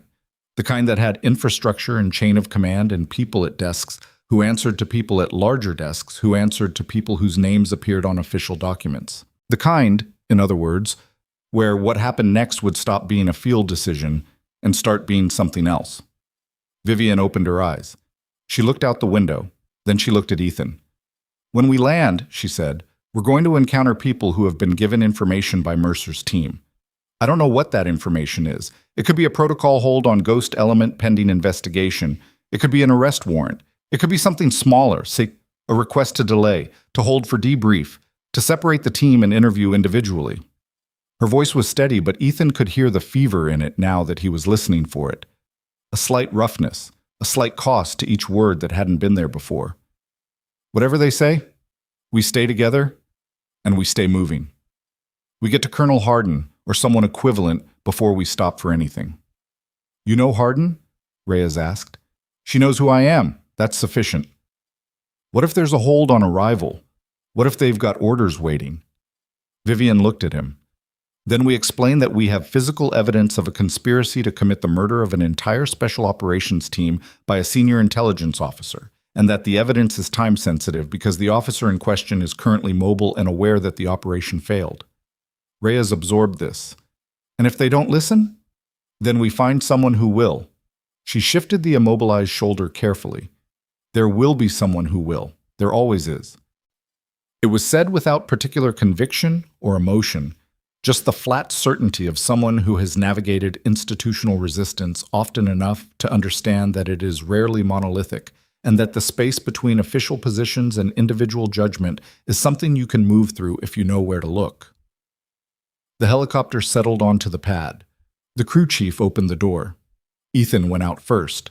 There were 4 people waiting on the pad, 2 in uniform, 1 in civilian contractor clothing, 1 in the particular kind of nondescript field jacket that people who work in military intelligence wear when they want to look like they don't work in military intelligence. The uniform pair were junior rank, there to receive, not to decide. The contractor was holding a tablet. The intelligence-adjacent person was holding nothing visible and watching everything. The intelligence-adjacent person said, "Captain Cross?" Vivian stepped off the aircraft behind Ethan. She looked at the person who had spoken. "Captain Cross," the person said again. He was mid-40s, not tall, with the specific economy of movement that Ethan had learned to associate with people who had been in enough rooms where things went wrong that they'd stopped making unnecessary gestures. "I'm going to need to ask you and your team to come with me for an initial assessment before—" "I need to see Colonel Hardin," Vivian said. "Colonel Hardin has been notified of your arrival. Before that meeting can happen, standard protocol requires—" "What's your name?" A pause. "Rourke." "Rourke. I have a prisoner who is prepared to provide testimony regarding the deliberate compromise of a classified special operations mission. I have physical evidence from the field commander who ran the opposition element. I have a team that has been operating without communications for approximately 9 hours under conditions that were designed to kill them. And I have a fever that my medic is going to start complaining about loudly in approximately 40 seconds. She held his gaze. So, I'm going to ask you to make a decision. Either you take us directly to Colonel Hardin right now, or I find a way to do it without your help. Which of those options is better for you? Rourke looked at her for a long moment.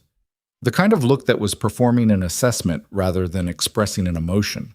Then he looked at the prisoner, Sorik being escorted by Voss, who had declined to unbind his wrists for the aircraft exit and did not appear to be planning to. Then he looked back at Vivian. "Follow me," he said.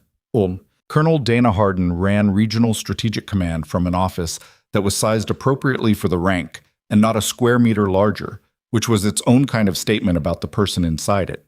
She was 61 years old, with gray hair cut short, and the settled, watchful quality of someone who had made enough important decisions under pressure that the process had become structural, built into how she held herself, how she occupied a room. She was standing when they came in. Not because she'd been notified in time to stand, Ethan thought, but because she'd been standing already, moving, working. She looked at Vivian.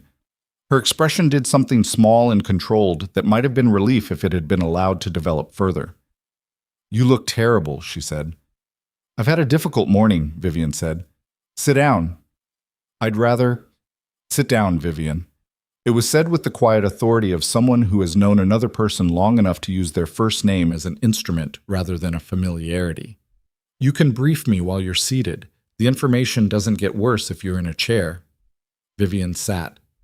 It was, Ethan observed, the first time since she'd walked out of the blizzard that she had sat down without it being a tactical decision.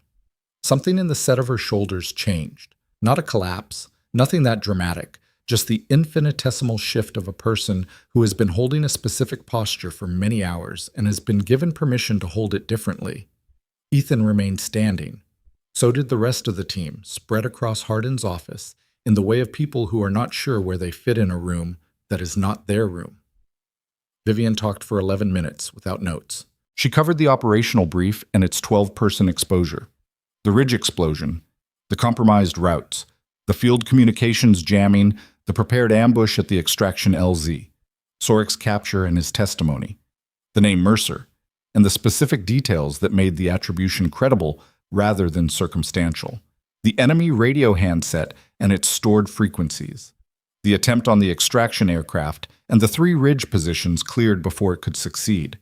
She laid it out in sequence, without embellishment, with the numbered specificity of someone who had been organizing this information since the moment she'd had it. Hardin listened without interrupting. She had a notepad on the desk, and she didn't touch it. When Vivian finished, Hardin was quiet for approximately 4 seconds. Then she looked at Ethan.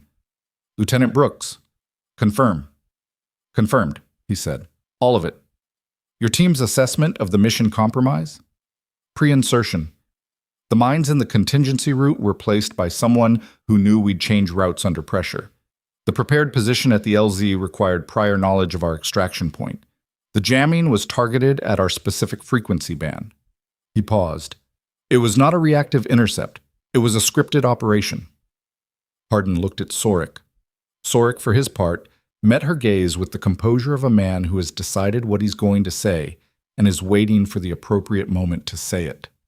"You'll provide full testimony," Hardin said. Not a question. "Under appropriate arrangements," Sorik said. "Yes."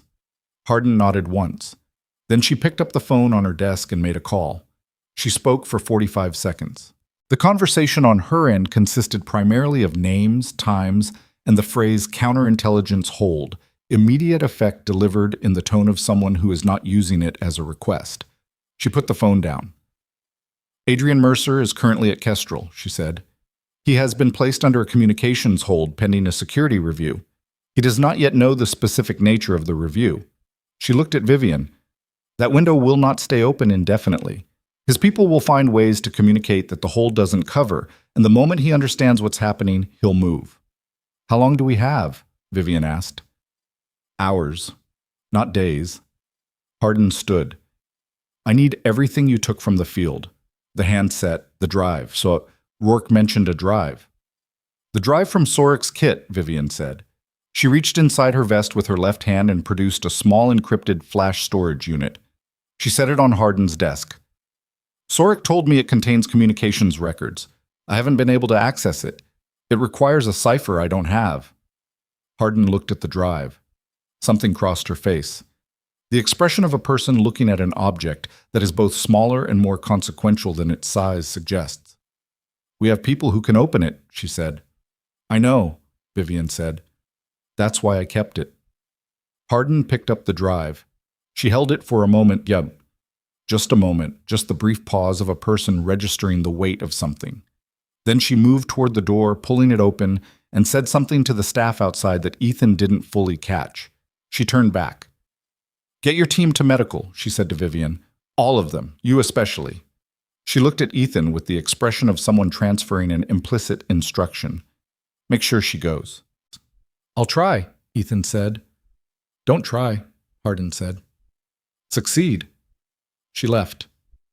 The room felt different in her absence. Not smaller, just recalibrated. The particular way a room feels when the person who is filling it has moved their gravity elsewhere. Science, who had been quiet for the entire briefing with the focused patience of a medical professional waiting for the professional moment to end so the medical moment could begin, said, Okay, medical, now, everyone. Nobody argued with her. Guerrero was already moving toward the door, one hand on the wall for balance, and the other waving away the help he'd been accepting for the past several hours. Reyes went with him anyway, close enough to catch, far enough to maintain the fiction of independence. Webb was already on his radio, the secured channel now apparently open and available, and he was talking as he walked in the particular way of someone with a long backlog of things that needed to be said. Holt stopped beside Ethan as the team filed out. She had her rifle slung and her hands loose at her sides, and the expression she got when she was thinking about something that wasn't resolved. Mercer, she said quietly. What about him? He sold us. He sold the whole team, designed an operation specifically to... She stopped, started again. He was in the briefing room. He shook hands. He talked about the pilot like he cared whether we found him. I know. How does a person do that? It was a genuine question, not rhetorical. She actually wanted to know, the way people want to know things that don't have good answers because not knowing feels worse than a bad answer. Ethan thought about it for a moment. I don't think they feel it the way we'd feel it, he said. I think they've moved somewhere that we haven't. Somewhere worse. Yes. She nodded slowly. Then she followed the team out. Ethan was the last person in the room. He stood in Hardin's office for a moment, the desk, the notepad she hadn't touched, the door through which she'd carried the drive that might be the thing that ended Adrian Mercer's ability to do this to anyone else. He thought about Vivian on the ridge, working contacts in the dark with a dislocated shoulder, alone, running on whatever reserve she had left after the explosion that should have killed her. Not because she had no other option, because she had decided that her team was going to come home and she was going to be the thing standing between them and the alternative. He thought about the look on her face when she'd walked out of the blizzard. Not triumph, not relief, just report. Just, what's the status? Where are we? What do we do next? He walked out of the office and down the corridor toward the medical section, and the door swung shut behind him. On Hardin's desk, where the flash drive had been, there was nothing. It was already moving through the building toward the people who could open it, and what was on it would move faster still when they did. And somewhere at Forward Operating Base Kestrel, Colonel Adrian Mercer was sitting under a communications hold he didn't yet understand was the last quiet moment he was going to have. The morning was still young. Things were about to accelerate. The medical section at Harker Base smelled like antiseptic and recycled air, and the particular institutional quiet of a place that dealt with serious things and had learned not to dramatize them. Vivian lasted 40 minutes in the examination room before she left. Not escaped, left. She told the attending physician, a tired-looking major named Ellsworth, who had clearly been pulled from sleep for the arrival, that she would return in 2 hours, and that she needed the shoulder imaging results sent to her secured terminal when they were ready. Ellsworth started to object. She looked at him in the specific way she looked at people when she needed them to understand that she was not having a discussion, she was stating a schedule. He wrote something on his clipboard and said the results would be ready within 90 minutes. She found Ethan in the corridor outside the medical section. He was sitting on a bench with his back against the wall and his eyes open but unfocused, doing the thing that field operators do between events when sleep isn't available but the body needs something. Not rest exactly, more like a deliberate pause, an intentional not moving that lets some of the accumulated costs drain off. He heard her coming and refocused. "You're supposed to be in there," he said. "I was in there. Now I'm out here." She sat beside him on the bench. Not close. There was a foot of space between them, the standard operational distance, the distance of people who are accustomed to proximity as a tactical condition rather than a personal one. "Where are the others?" "Guerrero's being prepped for imaging. His leg is stable, but science wants confirmation there's no vascular involvement. Reyes and Holt are waiting. Webb is somewhere with a secure terminal and probably hasn't looked up since we landed." He looked at her. "You have a fever." "I know." "Ellsworth is going to flag it." "He's going to flag a lot of things. I'll address them when Mercer is addressed." She leaned her head back against the wall, not resting, thinking. The angle of her head was the angle of someone running through a sequence rather than someone who is tired, though she was clearly both. Hardin's people need the drive contents before they can move on Mercer formally. Without that, everything we have is testimony. Mine, Sorek's, the team's, against the service record of a decorated colonel with 23 years and no prior flags. Testimony isn't nothing? No, but it's less than what's on that drive. She was quiet for a moment. "I need to know what's on it." "Hardin's team has it." "I know Hardin's team has it. I need to know what's on it because Mercer is going to construct a response the moment that hold starts looking like something more than a routine security review, and I need to know what he can explain and what he can't before he starts explaining." Ethan looked at the corridor. It was empty at this hour. Pre-dawn, the building operating at its nighttime tempo, reduced staff and deliberate quiet. Somewhere in the building, a counterintelligence team was presumably working through encrypted files on a flash drive that a field commander had been carrying in a frozen valley. Somewhere else, a colonel at Forward Operating Base Kestrel was sitting under a communications hold and, depending on his temperament, either remaining calm or doing the opposite. "She'll brief us when she has something," Ethan said. "When is that?" She said hours. Vivian made a small sound that wasn't quite agreement. "You don't trust her timeline," Ethan said. "I trust Hardin." "I don't trust the timeline. There are people between Hardin and Mercer who don't know what's happening yet, and who are going to have opinions about it when they find out, and opinions slow things down." She shifted the immobilized shoulder carefully. "Mercer has been running strategic intelligence coordination for this theater for 4 years. He has relationships. He has people who will call him a good officer and mean it. When this comes out, those people are going to want to know why they didn't see it, and the answer is going to be inconvenient for them. And inconvenient people look for alternatives to the inconvenience. Meaning they look for another explanation. Meaning they look for us." She turned to look at him directly. "We need to be ready for the possibility that the first institutional response is not arrest, it's investigation, of Ghost Element, of the mission, of every decision made on that mountain, starting with the ones that are hardest to explain without context." Ethan sat with that. He'd been thinking about it since the aircraft. Not specifically, not in these terms, but the shape of it had been present in the back of his mind since Rourke had met them on the landing pad with the particular expression of a man who had received instructions he wasn't entirely comfortable with. "They're going to look at the engagement," he said. "The contacts we dropped. The LZ, all of it." "Yes. And without the drive contents confirmed, it looks like a team that encountered opposition, engaged extensively, and is now making a significant allegation against a senior officer. Which is a story that has been told before, sometimes truthfully and sometimes not." She looked back at the corridor. "I'm not saying they'll disbelieve us. I'm saying the process is the problem. The process takes time, and time is what Mercer is using right now." The door at the end of the corridor opened. Rourke came through it. He walked toward them with the particular gait of a person carrying information that he's still deciding how to present. He stopped 2 meters away and looked at Vivian. "You're out of medical," he said. "Observant," she said. A pause. He let it go. "Colonel Hardin wants you. The drive is open." The room Hardin was using wasn't her office.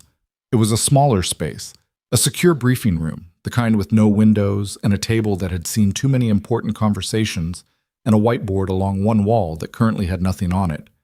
The kind of room where things get decided. Hardin was at the table. Beside her was a woman Ethan didn't recognize, in late 30s, dark suit, the specific stillness of someone from a counterintelligence background.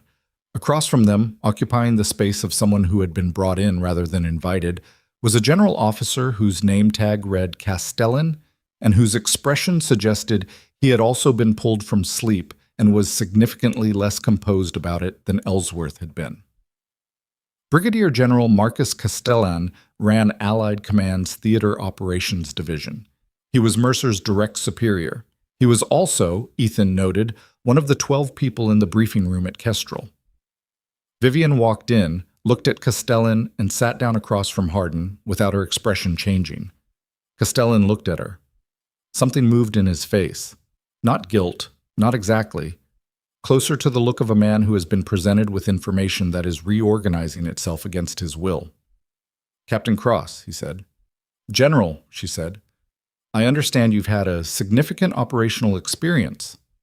The phrasing was so careful it was almost physically careful. The kind of language people use when they're still deciding which side of a situation they're on. Vivian heard it the same way Ethan heard it. "I've had an assassination attempt," she said, "along with my entire team. If that qualifies as a significant operational experience, then yes." Castellan's jaw tightened slightly. "That characterization is accurate." She said it flat, no inflection to soften it. "What's on the drive, Colonel Hardin?" Hardin looked at the woman in the dark suit, who had a tablet in front of her and the contained expression of someone who has recently read something she's still processing. "Communications records," the woman, she introduced herself as Agent Saren from Counterintelligence, said. "Encrypted, but our people cracked the cipher in 40 minutes. The records span approximately 14 months. They document a series of exchanges between a source identifier we're matching to Mercer's secure terminal and a cell that we've provisionally linked to an adversarial intelligence network." She paused. "The exchanges include operational documents, 4 in total. 3 are missions that occurred in the past year. I can't speak to outcomes on those yet. The 4th is Operation Iron Horizon. The complete brief: routes, timing, team manifest, contingency options, extraction coordinates." The room was quiet. Castellan looked at the tablet. He looked at Hardin. He looked at the table between his hands. He was, Ethan recognized, doing the specific calculation of a senior officer who is confronted with a situation that is beyond the scale of his previous experience with difficult situations and is working out, in real time, what it means for everything adjacent to it. "The source identifier," Castellan said. His voice was careful. "You're certain it matches Mercer's terminal?" "We're confident," Saren said. "We need additional forensic analysis to meet evidentiary standard, but the identifier, the access timestamps, and the document metadata all point the same direction." "How long for evidentiary standard?" 6 to 8 hours for the primary documentation, longer for full chain of custody." Castellan looked at Vivian. "That's the timeline we're working with." "That's not a timeline I can accept," she said. Silence. "Excuse me?" Castellan said. "Mercer has been under a communications hold since approximately 2 hours ago. He knows something is wrong. He doesn't know specifically what, but he's been in strategic intelligence for 4 years, and he's not a man who needs things spelled out for him. In 6 hours, he will have found a way to communicate that the hold doesn't cover. In 8 hours, he will have moved assets." She looked at Castellan steadily. "I'm not asking for an arrest without evidence. I'm telling you that the window for an arrest that sticks is shorter than the window for evidentiary completeness, and you're going to have to decide which one matters more right now." "You're telling me," Castellan said slowly, "how to run a counterintelligence operation. I'm telling you what I observed in the field. What you do with it is your decision." She didn't break eye contact. "But I also want to be clear about something, General. I sat in a briefing room with 12 people. I outlined an operation, accepted my orders, and took my team into a mission that had been designed by someone in that room to kill us. I lost a teammate." She paused, and the pause was the only indication that the word lost was doing more work than its 3 letters could fully support, to an explosion that was placed specifically on the route she was covering. My team operated for 9 hours under active jamming, with pre-positioned ambushes at every contingency point, against an enemy that knew our positions before we reached them. I am sitting in this room with a dislocated shoulder that was relocated on a frozen mountainside without anesthetic, a fever that my medic is going to document formally, and approximately 36 hours without sleep. She stopped. Let that settle. So I want to be very clear that I am not here to make anyone's institutional situation more comfortable. I'm here because every person on my team came home, and I intend to make sure that the person who tried to prevent that is in a position where he cannot try again. The room did not make noise for several seconds. Castellan looked at her. He was doing something behind his eyes that Ethan couldn't read. A process, an internal argument, some form of reckoning that involved things that weren't visible on his face. Then he looked at Hardin. "What do you recommend?" he said.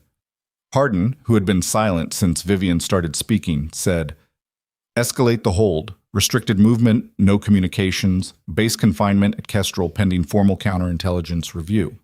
That doesn't require evidentiary standard. It requires sufficient predicate, which we have. It also preserves the formal process." She looked at Saren. "Can your team work the evidentiary chain in parallel with restricted confinement?" "Yes," Saren said. Castellan was quiet for a moment. Then he straightened in his chair and picked up the handset on the secure phone in the center of the table. "Get me the duty officer at Kestrel," he said. The call took 8 minutes. Ethan stood against the wall of the briefing room and watched Vivian while Castellan talked. She was sitting in the same position she'd been in since she sat down, straight-backed, the sling keeping her right arm immobile, her left hand flat on the table. She looked like someone waiting for a decision that was already made to finish being made. Her face was pale. The fever was doing what fevers do. A slight translucency to the skin, a flatness to the eyes that had nothing to do with lack of focus, and everything to do with the body quietly redirecting resources. Science would have said something by now if she'd been in the room. Ethan noted it and said nothing. Castellan put down the phone. "Colonel Mercer is under restricted confinement, effective immediately," he said. "His communications access has been suspended at source.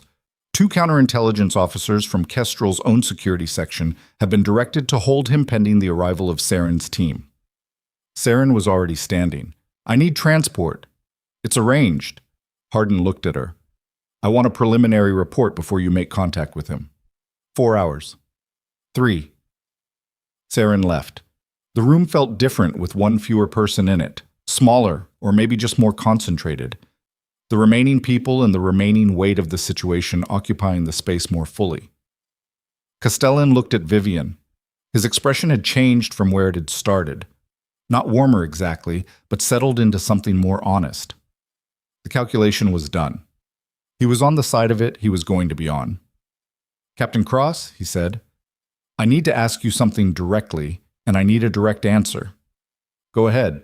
"When you took the prisoner, Sorik, and extracted information from him in the field, what methods did you use?" The question had a subtext that was not difficult to read. Ethan watched Vivian receive it. "I told him what I needed," she said. "I told him that I was the only thing standing between him and a situation he wouldn't survive, and I told him that cooperation changed that calculation. He made a rational decision." A pause. "I didn't touch him beyond restraint and movement, if that's what you're asking." "It is." "Then that's your answer." Castellan absorbed it. "The testimony will need to be corroborated independently. His account of Mercer's name and the specific communications details, we can't use it in isolation." "That's why the drive matters," Vivian said. "The drive doesn't need corroboration. The drive is the primary." "Yes." He stood. The motion had the quality of a decision being physically enacted. "I'm going to Kestrel. I want to be present when the counterintelligence team arrives." He looked at Hardin. "Brief me on developments every 90 minutes." "You'll have it." He looked at Vivian one more time. The look was long enough to be deliberate and short enough to be controlled. For what it's worth, he said, I'm glad your team is here. He left. The door closed. Vivian exhaled.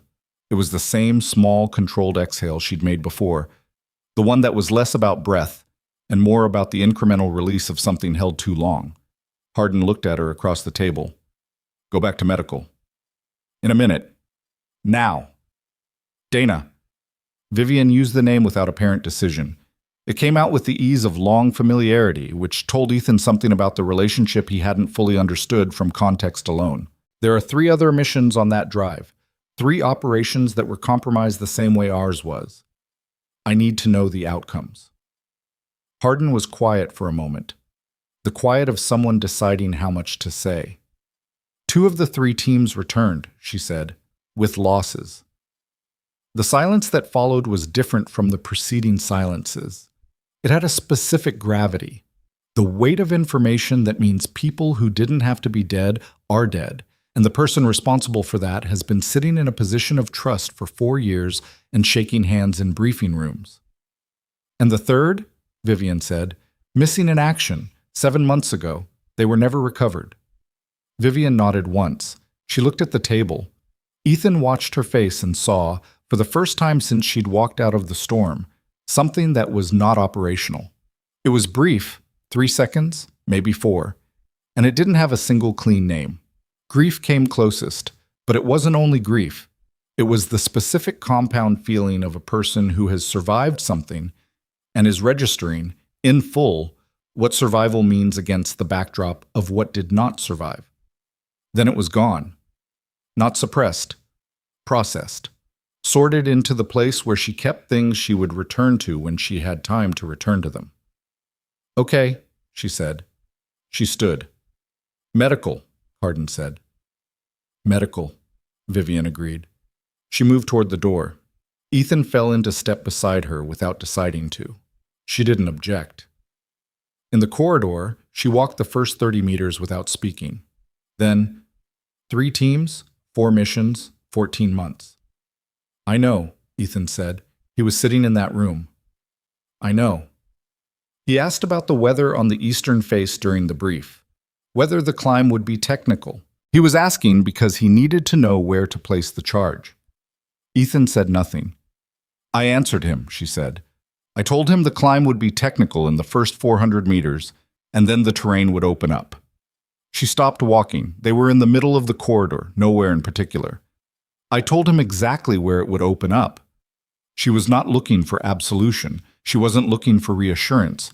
She was doing something more private than that, naming the thing precisely, the way she named everything precisely, because imprecision was a form of avoidance she didn't allow herself. She had told Mercer where the terrain opened up. He had used that information to place a charge, and she had to hold both of those facts at the same time. You didn't know, Ethan said. No one ever knows. She started walking again. That's how it works. Guerrero's imaging came back clean. No vascular involvement, no bone involvement beyond the path of the round. The through and through had been almost exactly what Cyans had assessed in the field, which was a testament to either science's field medicine or Guerrero's fortunate geometry.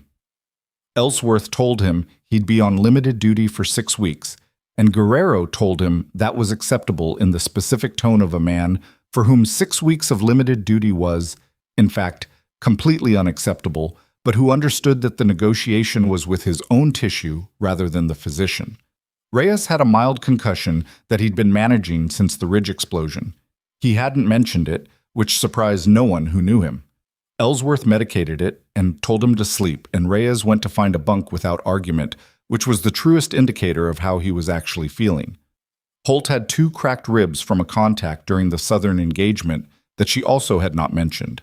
She sat very still while Ellsworth taped them and said nothing about it, and then went and sat in the waiting area with her rifle across her knees in the specific posture of someone who is managing pain by giving it no attention. Webb had nothing physically wrong with him, which he reported with the slightly guilty air of a man who feels he should have something to show for the night. Vivian's shoulder imaging showed torn ligaments and a small fracture at the humeral head. damage consistent with the dislocation mechanism, but significantly more extensive than a simple relocation would resolve. Ellsworth told her she would need surgery. He used the word eventually in a way that was intended to communicate soon. She thanked him, asked for the report in writing, and requested anti-inflammatory medication and something for the fever. She did not ask about surgery timing. At 0847 hours, Saren's team transmitted a preliminary report from Kestrel. Hardin shared it in summary with Ghost Element, gathered in the medical section's common room, a Spartan space with institutional chairs and a coffee machine that was doing significant work. The summary was 23 minutes. Ethan listened to all of it and absorbed most of it, and filed the rest for later processing. The drive contents had been matched forensically to Mercer's secured terminal with high confidence.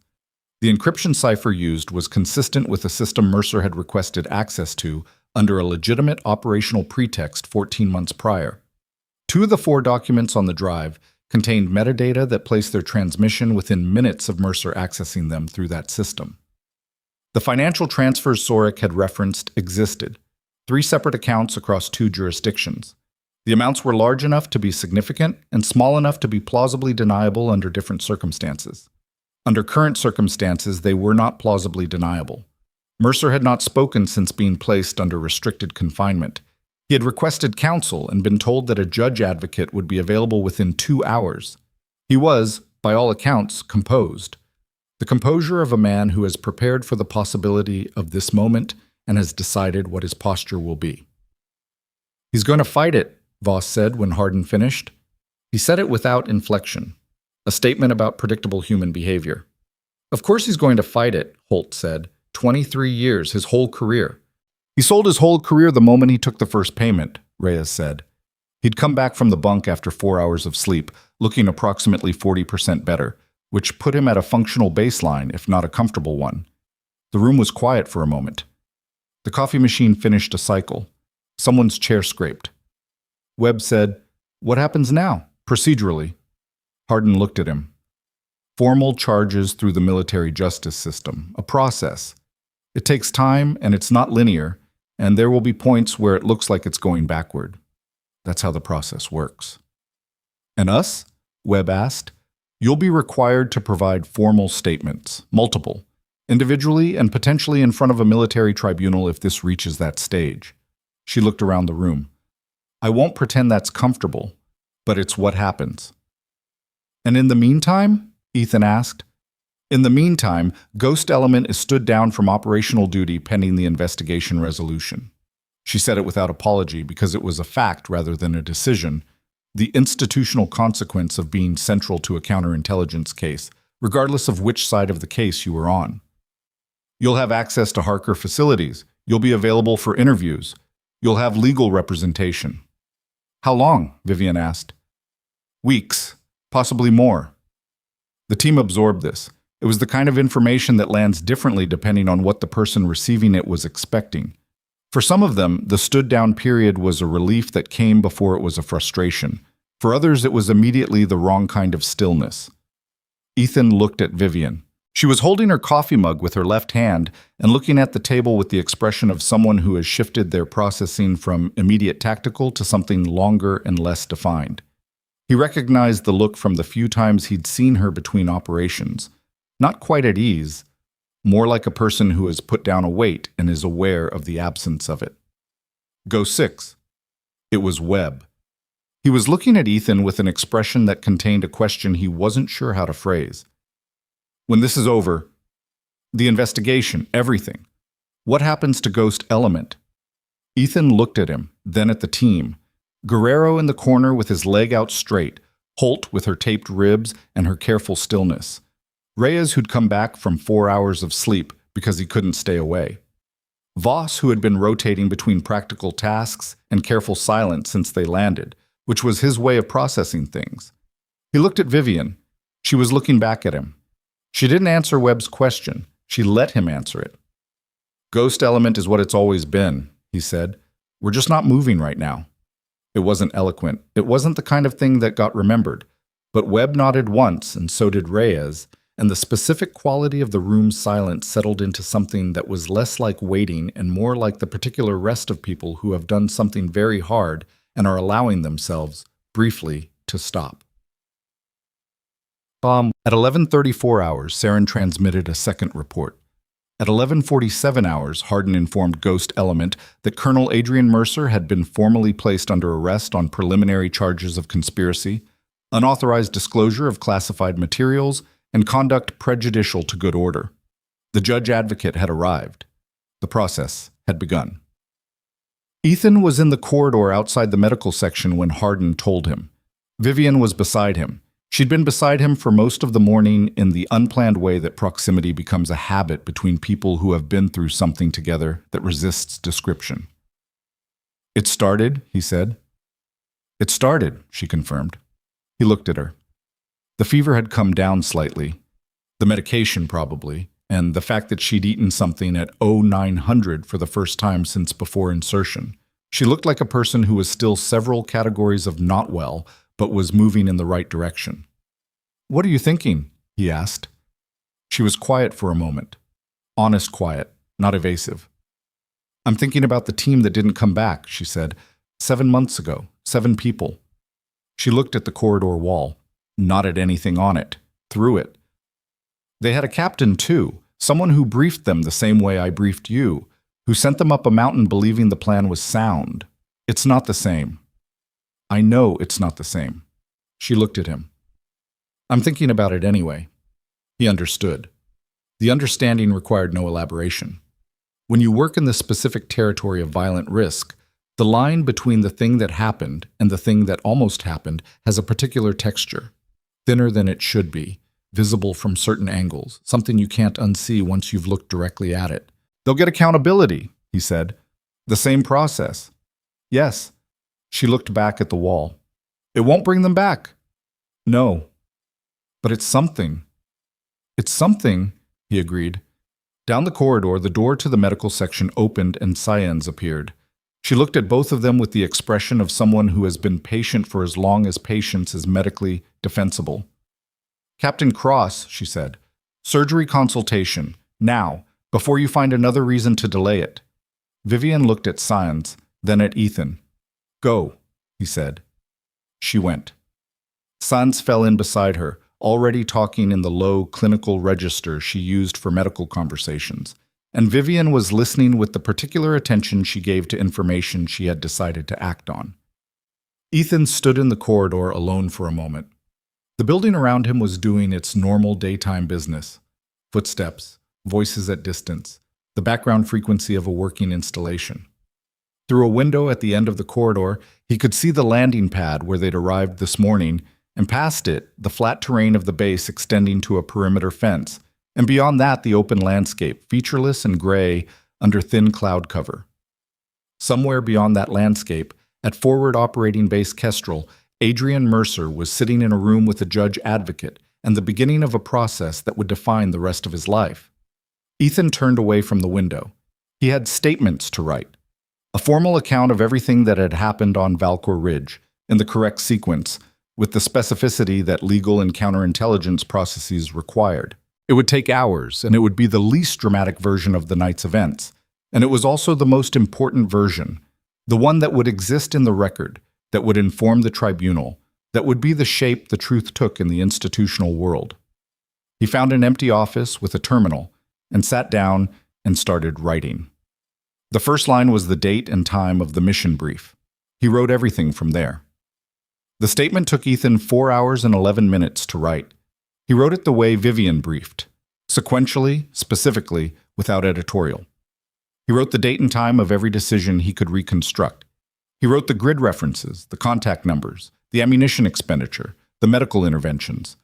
He wrote what he saw and what he heard and what he concluded from what he saw and heard, and he kept those 3 categories separate the way the process required them to be separate, which was harder than it sounds when the thing you're describing happened to you.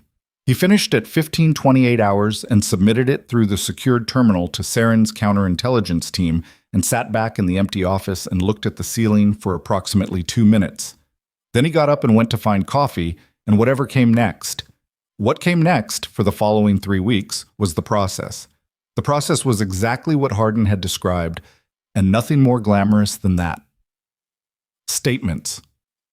Individual interviews that covered the same ground from different angles, each time looking for the inconsistencies that either didn't exist or confirmed things that the interviewer already suspected. Formal identification of Sorik, who had been separated from Ghost Element on arrival and placed in a secure holding arrangement that was distinct from arrest and involved more cooperation than confinement. A series of counterintelligence briefings that Saren ran with methodical thoroughness, reconstructing the architecture of what Mercer had done and how and for how long. Vivian had surgery on her shoulder 7 days after they landed at Harker. She came out of it with the shoulder structurally repaired and an 8-week recovery timeline that she treated as a suggestion. The surgical team told her the ligament repair had gone cleanly. She thanked them and asked when she could resume full physical activity. The answer was 8 weeks, and she received it the way she received most information she disagreed with. Without argument, with the specific silence of someone who has already decided to address the problem independently. Ethan visited her the afternoon after surgery when she was in the recovery room and was not yet fully comfortable with being horizontal in a medical setting. She was propped up at an angle, the arm immobilized properly this time with the support structure the field sling had been approximating, and she was reading something on a tablet with her left hand and looked up when he came in with the expression of someone who is mildly relieved to have a reason to stop reading. "How is it?" he asked. "It's fine," she said, which was such an obvious mismatch with the pharmacological assistance visible in her eyes that they both registered it simultaneously, and she amended it to, "It's managed." He sat down. Saren's team found the 4th mission team. She looked at him. The tablet went still in her hand. "Not alive," he said. "I'm sorry. They found remains and equipment, enough to close the MIA status." He paused. 7 confirmed. They're being brought home." Vivian looked at the wall across from her bed, the same way she'd looked at the corridor wall at Harker, through it rather than at it. Her jaw set slightly. Her left hand on the tablet moved, a small adjustment of grip that was the only outward indicator of what was happening internally. "Where?" she said. "Mountain terrain. Similar operation type to ours. 6 months before the file on the drive opened, Mercer was already running the same play." He kept his voice even. "Saren says the communications records show he sold 4 operations in 14 months. The 4th team was the second sale. We were the 4th. "He refined it," she said. "Yes. By the time he got to us, he knew what worked." She was quiet for a moment.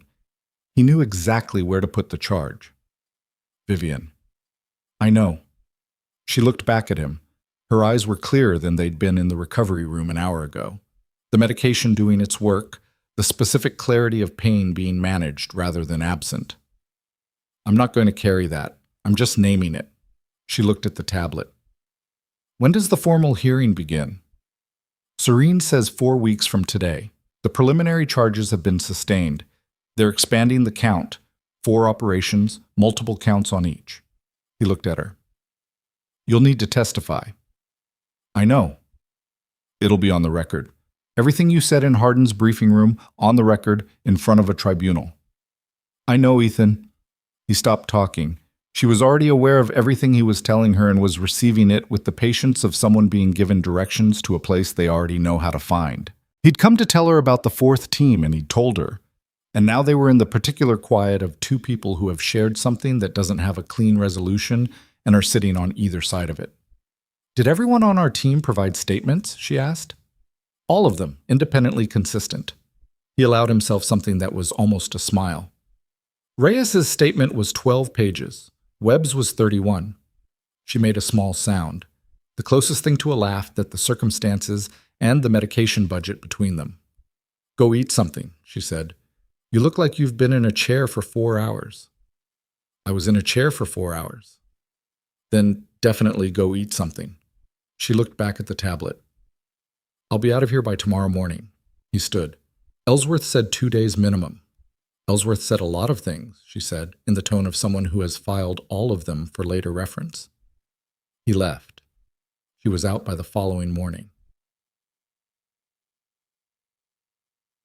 The formal military tribunal convened 5 weeks after the night on Valkor Ridge. It was held at a facility that was not Harker and not Kestrel. A third location, chosen for jurisdictional neutrality, which meant it was in a building that was aggressively unremarkable from the outside and was doing significant work on the inside. Colonel Adrian Mercer entered the room on the first day of proceedings, looking like a man who had decided, as a strategic matter, to look like a man who had decided nothing yet. He was in full uniform, the service ribbons arranged on his chest in the order that represented 23 years of decorated service. He walked without hurrying. He sat without shifting. His legal counsel, a competent-looking lieutenant colonel in JAG, sat beside him with a notepad and the contained expression of someone managing significant expectations. Vivian sat at the witness table on the second day.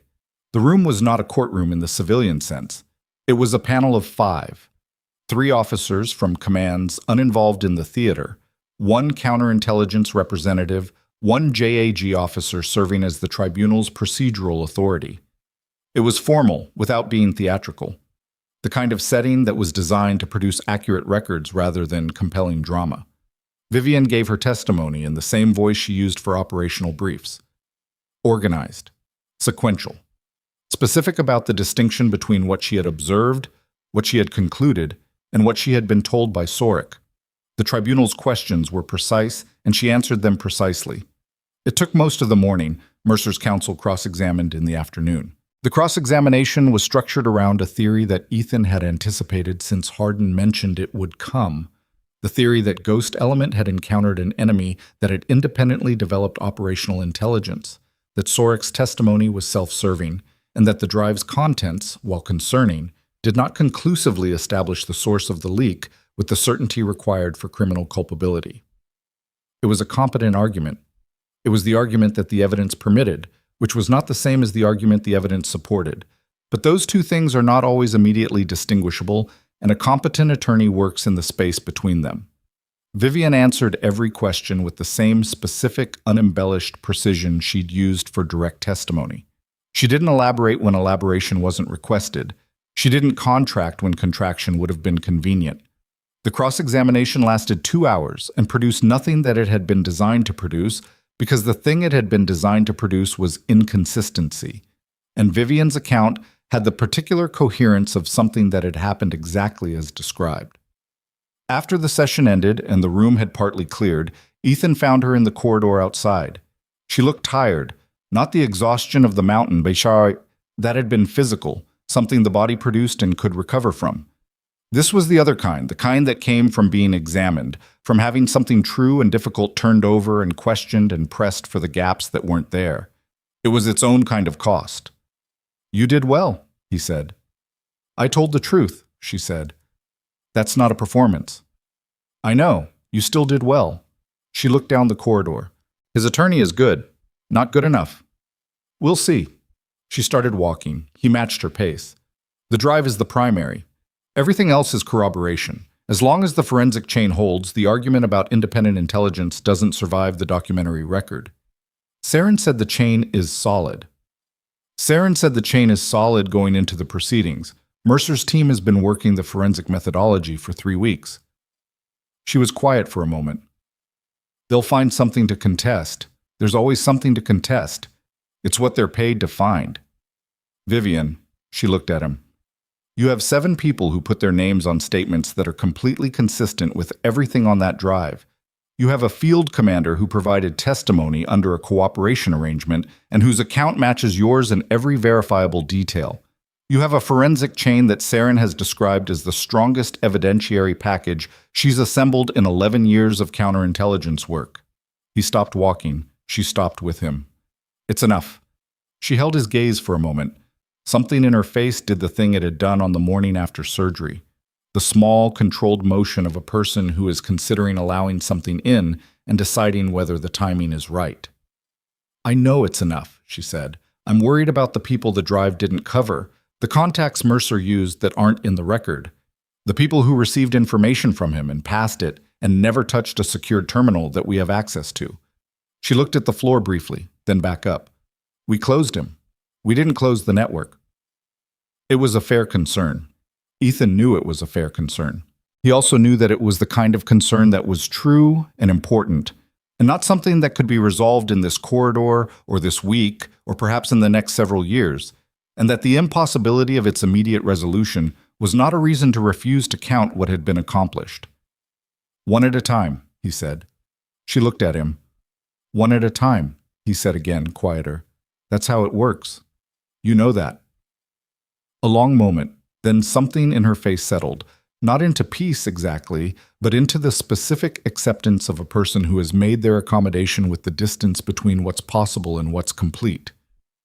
"Yes," she said, "I know that." They kept walking. The tribunal reached its findings 6 days after testimony concluded. The panel found Colonel Adrian Mercer guilty on all primary counts: conspiracy against Allied forces, unauthorized disclosure of classified materials, conduct prejudicial to good order and military discipline, and 4 counts of conduct resulting in military casualties.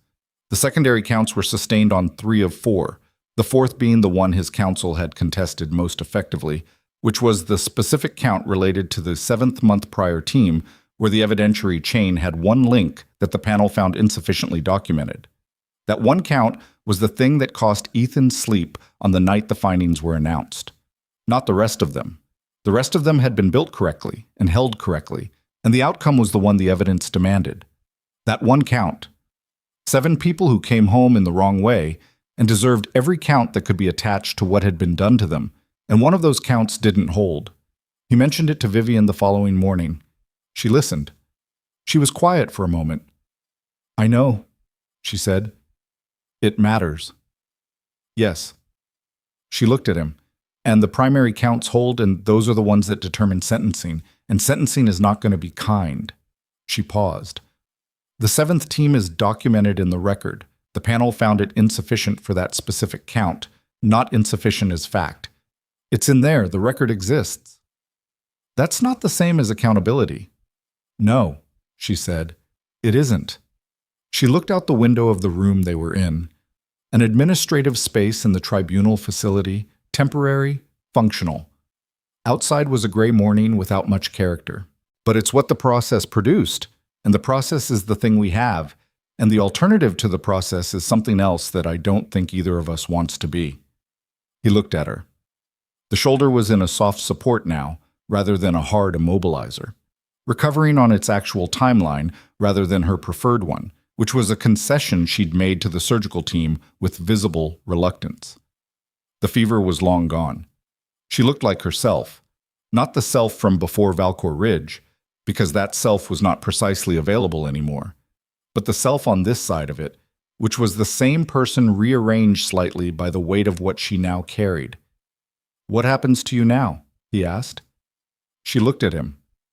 "What do you mean?" "Ghost element is stood down pending resolution." "Resolution happened. What happens to you?" "Medical clearance first. The shoulder is at 6 weeks post-surgery, 2 more before full clearance." She said it in the manner of a schedule rather than a complaint. "After that, it depends on what regional command wants to do with ghost element. Whether we reconstitute, what the new operational parameters look like, whether—" "That's not what I asked." She stopped. He looked at her directly. "I asked what happens to you. Not the unit, not the clearance timeline. You." The question sat between them in the particular way that direct personal questions sit between people who have been careful with each other for a long time. Vivian looked at him with the expression of someone who has been asked something they know the answer to and is deciding whether the moment is the right one for the answer. "I don't know," she said, and the honesty of it was clean, not evasive, not deflecting, just genuinely true. "I've been doing this for 12 years, and I'm 34, and I'm good at it. And I don't entirely know what I'm good at when it's not this." A pause. "That's a strange thing to say out loud." "It's a true thing," he said. "Yes." She looked back at the gray morning. "I'll figure it out." "I know you will." "I don't need reassurance, Ethan." "I know that too." He said it without apology. "I'm just telling you what I think." She looked at him for a moment, then the smallest possible version of a smile. Not manufactured, not diplomatic, just the real thing at minimal volume. "Thank you," she said. It covered more than the words it was attached to. He understood that and accepted it without making it larger than it needed to be. The formal closure of the proceedings happened on a Thursday in a room that was doing its best to be significant and mostly succeeding. Mercer's sentencing was delivered by the tribunal chairman in the specific, measured language of military legal findings. Every word chosen for its precision, none of them chosen for effect, and the effect therefore being entirely a product of their precision. Dismissal from service with forfeiture of all rank, pay, and benefits. Confinement for a period that reflected the aggregate of the sustained counts.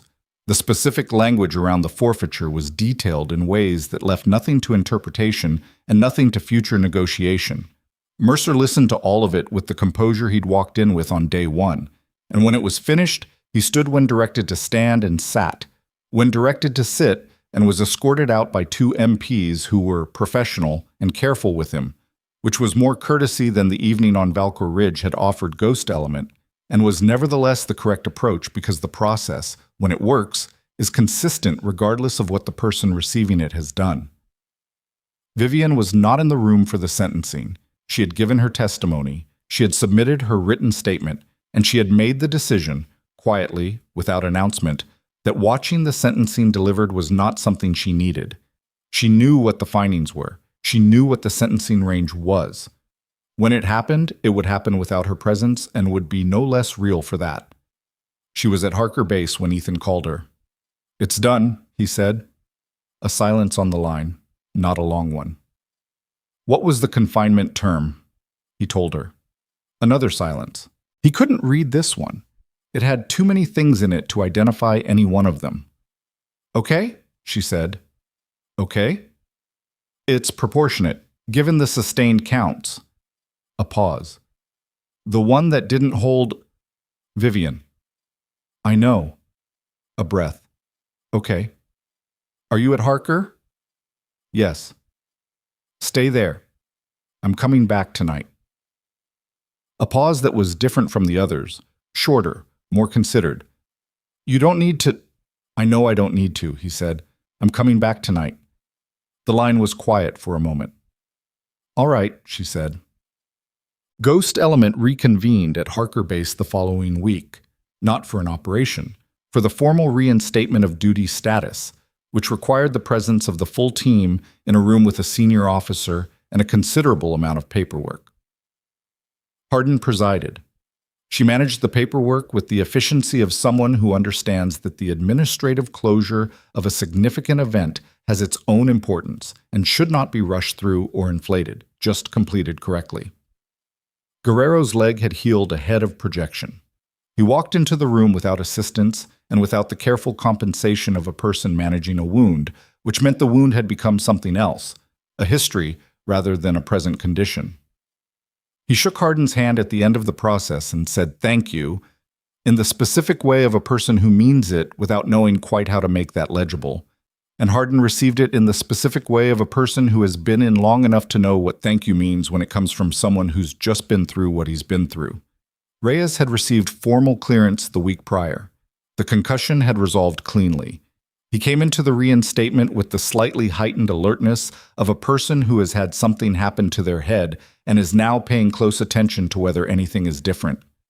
Nothing was different. He was, by every measurable indicator, exactly the operator he'd been before. What had changed was something the measurements didn't cover, a specific awareness that had not previously been present, the kind that comes from a night that required more than training prepared you for. Webb had spent the intervening weeks doing something that he didn't fully explain when asked, but which involved a significant amount of time on secured communication systems and the kind of focused, quiet activity that suggested research rather than processing. When the duty status reinstatement was completed and the paperwork was filed, he found Ethan in the corridor afterward and said, "The third team, the one with losses. I found a gap in the communications record that Saren's team hadn't flagged. I submitted it to counterintelligence this morning." Ethan looked at him. "What kind of gap?" "The kind that might support additional charges." He said it carefully, with the care of someone who has learned not to overstate things. "I'm not saying it will. I'm saying it might." "You've been working this for 5 weeks?" "I had time." Ethan looked at him for a long moment. Webb had the expression of someone who has found the most useful version of his own grief and has been applying it with the same methodical thoroughness he applied to everything else. "Send me what you have," Ethan said. "Already did," Webb said. But the commendations were scheduled for the final week of the month. Hardin arranged them, which meant they were arranged without excess ceremony. A straightforward recognition event in a room of appropriate size, the relevant personnel present, the documentation prepared and accurate. The kind of event that acknowledged something without attempting to make it into more than it was. Vivian declined the individual commendation. She did it in writing, 3 days before the event, in a brief memo to Hardin that cited no particular reason beyond her assessment that individual recognition was not appropriate for an operation that had been a team effort. Hardin responded with a 2-line acknowledgement that neither agreed nor disagreed. The rest of Ghost Element received their commendations at the event. Ethan stood in the room and watched each of them go forward and receive what the process provided and return to the line with the particular expressions of people who are being recognized for something they are not fully sure how to be recognized for. Something too large and too specific to fit neatly into the category of commendable action. Because commendable action was too small a phrase for what a night on a frozen mountain in a blizzard actually is. Vivian stood in the back of the room. Not hiding, she'd walked in through the main entrance and taken a position near the back wall, in the way of someone who intends to be present without being central. She watched her team go forward. Her expression was the expression that Ethan had come to understand over the course of the preceding weeks, was her version of pride. Contained and private, not performing itself for external consumption, just existing. When it was over, the group moved toward the small adjacent space where coffee and the institutional version of a meal had been arranged. Guerrero found Vivian first. He stopped in front of her and looked at her and said nothing for a moment. Then, "Captain?" "Guerrero, my leg is 100%. "I heard." "Science says the scar tissue is minimal." He paused. "I wanted you to know." She looked at him. "I'm glad." It was not a large moment. Nothing about it was large. He nodded once and moved on into the room, and she watched him go. Reyes came next, briefly, touched her arm, said something low that Ethan couldn't hear, and kept moving. Holt stopped and stood beside her for a moment without saying anything, and Vivian stood beside her in the same silence. And after approximately 20 seconds, Holt moved on, and that was enough. Webb handed her a cup of coffee on his way past without breaking stride. Voss was the last. He stood in front of her with the expression of a man who has thought about what he wants to say and has concluded that most of it is unnecessary. "Good unit," he said. "Yes," she said. "You kept it that way." She looked at him. Something in her face moved. "We kept it that way." He absorbed this, accepted it, moved on. Ethan came to her last, after the room had started its normal post-ceremony migration into informal conversation. He stood beside her. Not across, beside, the same way he'd sat beside her on the bench outside medical the morning after they landed. Looking in the same direction, comfortable with the parallel rather than the face-to-face. He didn't say anything immediately. She didn't either. Then he said, "You should have taken the commendation." "Probably," she said. "Why didn't you?" She looked into the room, at Guerrero, who was talking to someone from Hardin's staff with the animated quality of a person who is genuinely glad to be doing something as ordinary as talking. At Reyes, who had found Webb, and the two of them were in the specific low-intensity debrief of people reconstructing something they'd been through together with the distance of time.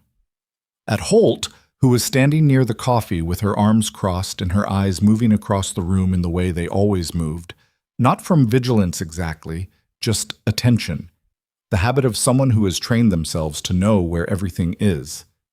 "Because I didn't want anything that made it about me," she said. "What happened up there was theirs, the hard parts, the cold, the dark." A pause. "The survival. I just made sure the geometry worked." "The geometry," he said. "The geometry." She looked at her coffee cup. "I put them in the field, and I made sure they came back. That's the job." "That's more than the job." "It shouldn't be." She turned to look at him. "It should be the minimum, the absolute baseline of what a commander does. Anything less is failure. She paused. The fact that it sometimes looks like more than the job is an indictment of the jobs where it doesn't happen.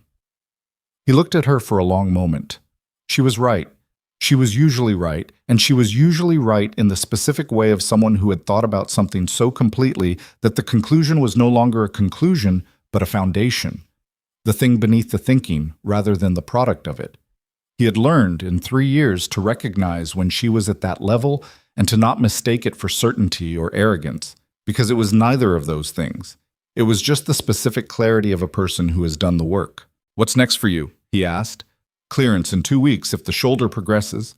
She flexed the fingers of her right hand, a habit she'd developed, testing the range, measuring the recovery. Then a conversation with Hardin about what ghost element looks like going forward. Whether we reconstitute as is, whether there are personnel changes, what the operational picture looks like. And if they offer you a different assignment, administrative, strategic, something that isn't this. She looked at him. "They won't," she said. "But if they did..." A pause. She looked back at the room, at the team. "I'm not built for behind a desk," she said. "I've tried to be. A long time ago, before Ghost Element, I lasted 4 months and then I requested reassignment to operational duty, and my CO at the time told me I was wasting my administrative potential. The smallest version of a wry expression. I told him I didn't have administrative potential. He disagreed. He was wrong." "He was definitely wrong," Ethan said. She looked at him sideways. "Don't be agreeable. I'm being accurate." The smallest of sounds, almost a laugh, contained before it could fully form, the way she contained most things that might have been larger. Then she turned to face him more directly. "Ethan," she said, "what I said on the LZ, before you went to clear the South." He remembered. "Don't be a hero. I need you to come back." He'd been carrying that in a specific compartment since she'd said it, not analyzing it exactly, more like noting its presence. "I remember," he said. "I meant it practically," she said. "I needed the team functional.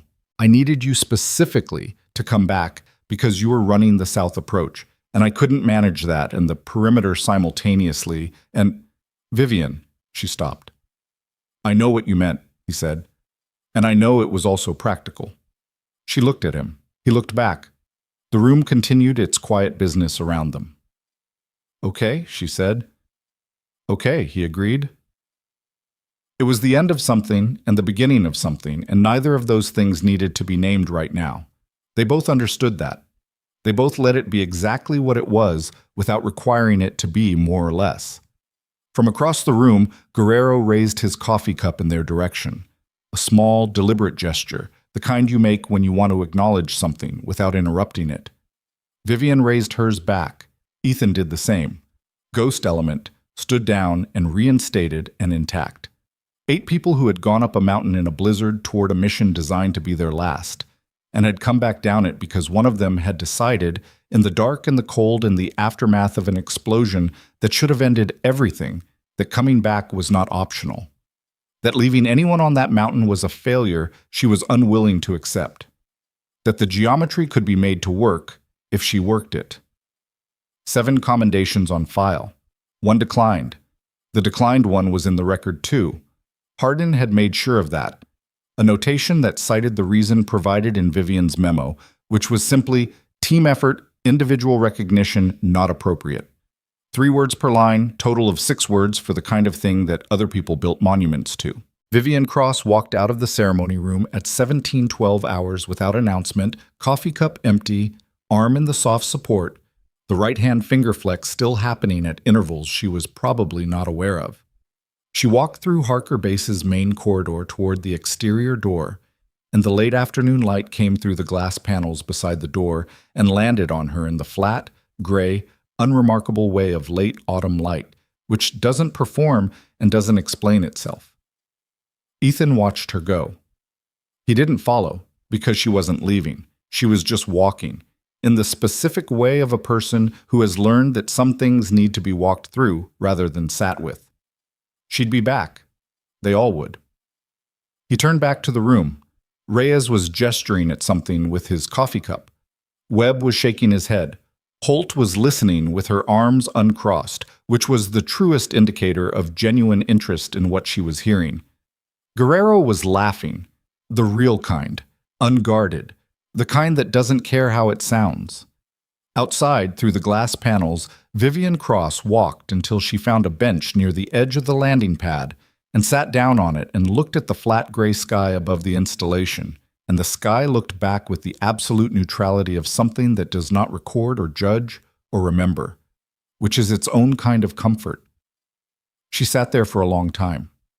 Not long enough to be lost. Just long enough. Some people spend their whole lives waiting for someone in charge to tell them they were worth the effort. The ones who survive the worst nights aren't usually the loudest or the most decorated. They're the ones who decided, in the dark, that the people beside them were worth bringing home, and then went and did it, whatever it cost, without waiting for permission or recognition or anyone's approval at all. That's not heroism. That's something harder. That's leadership.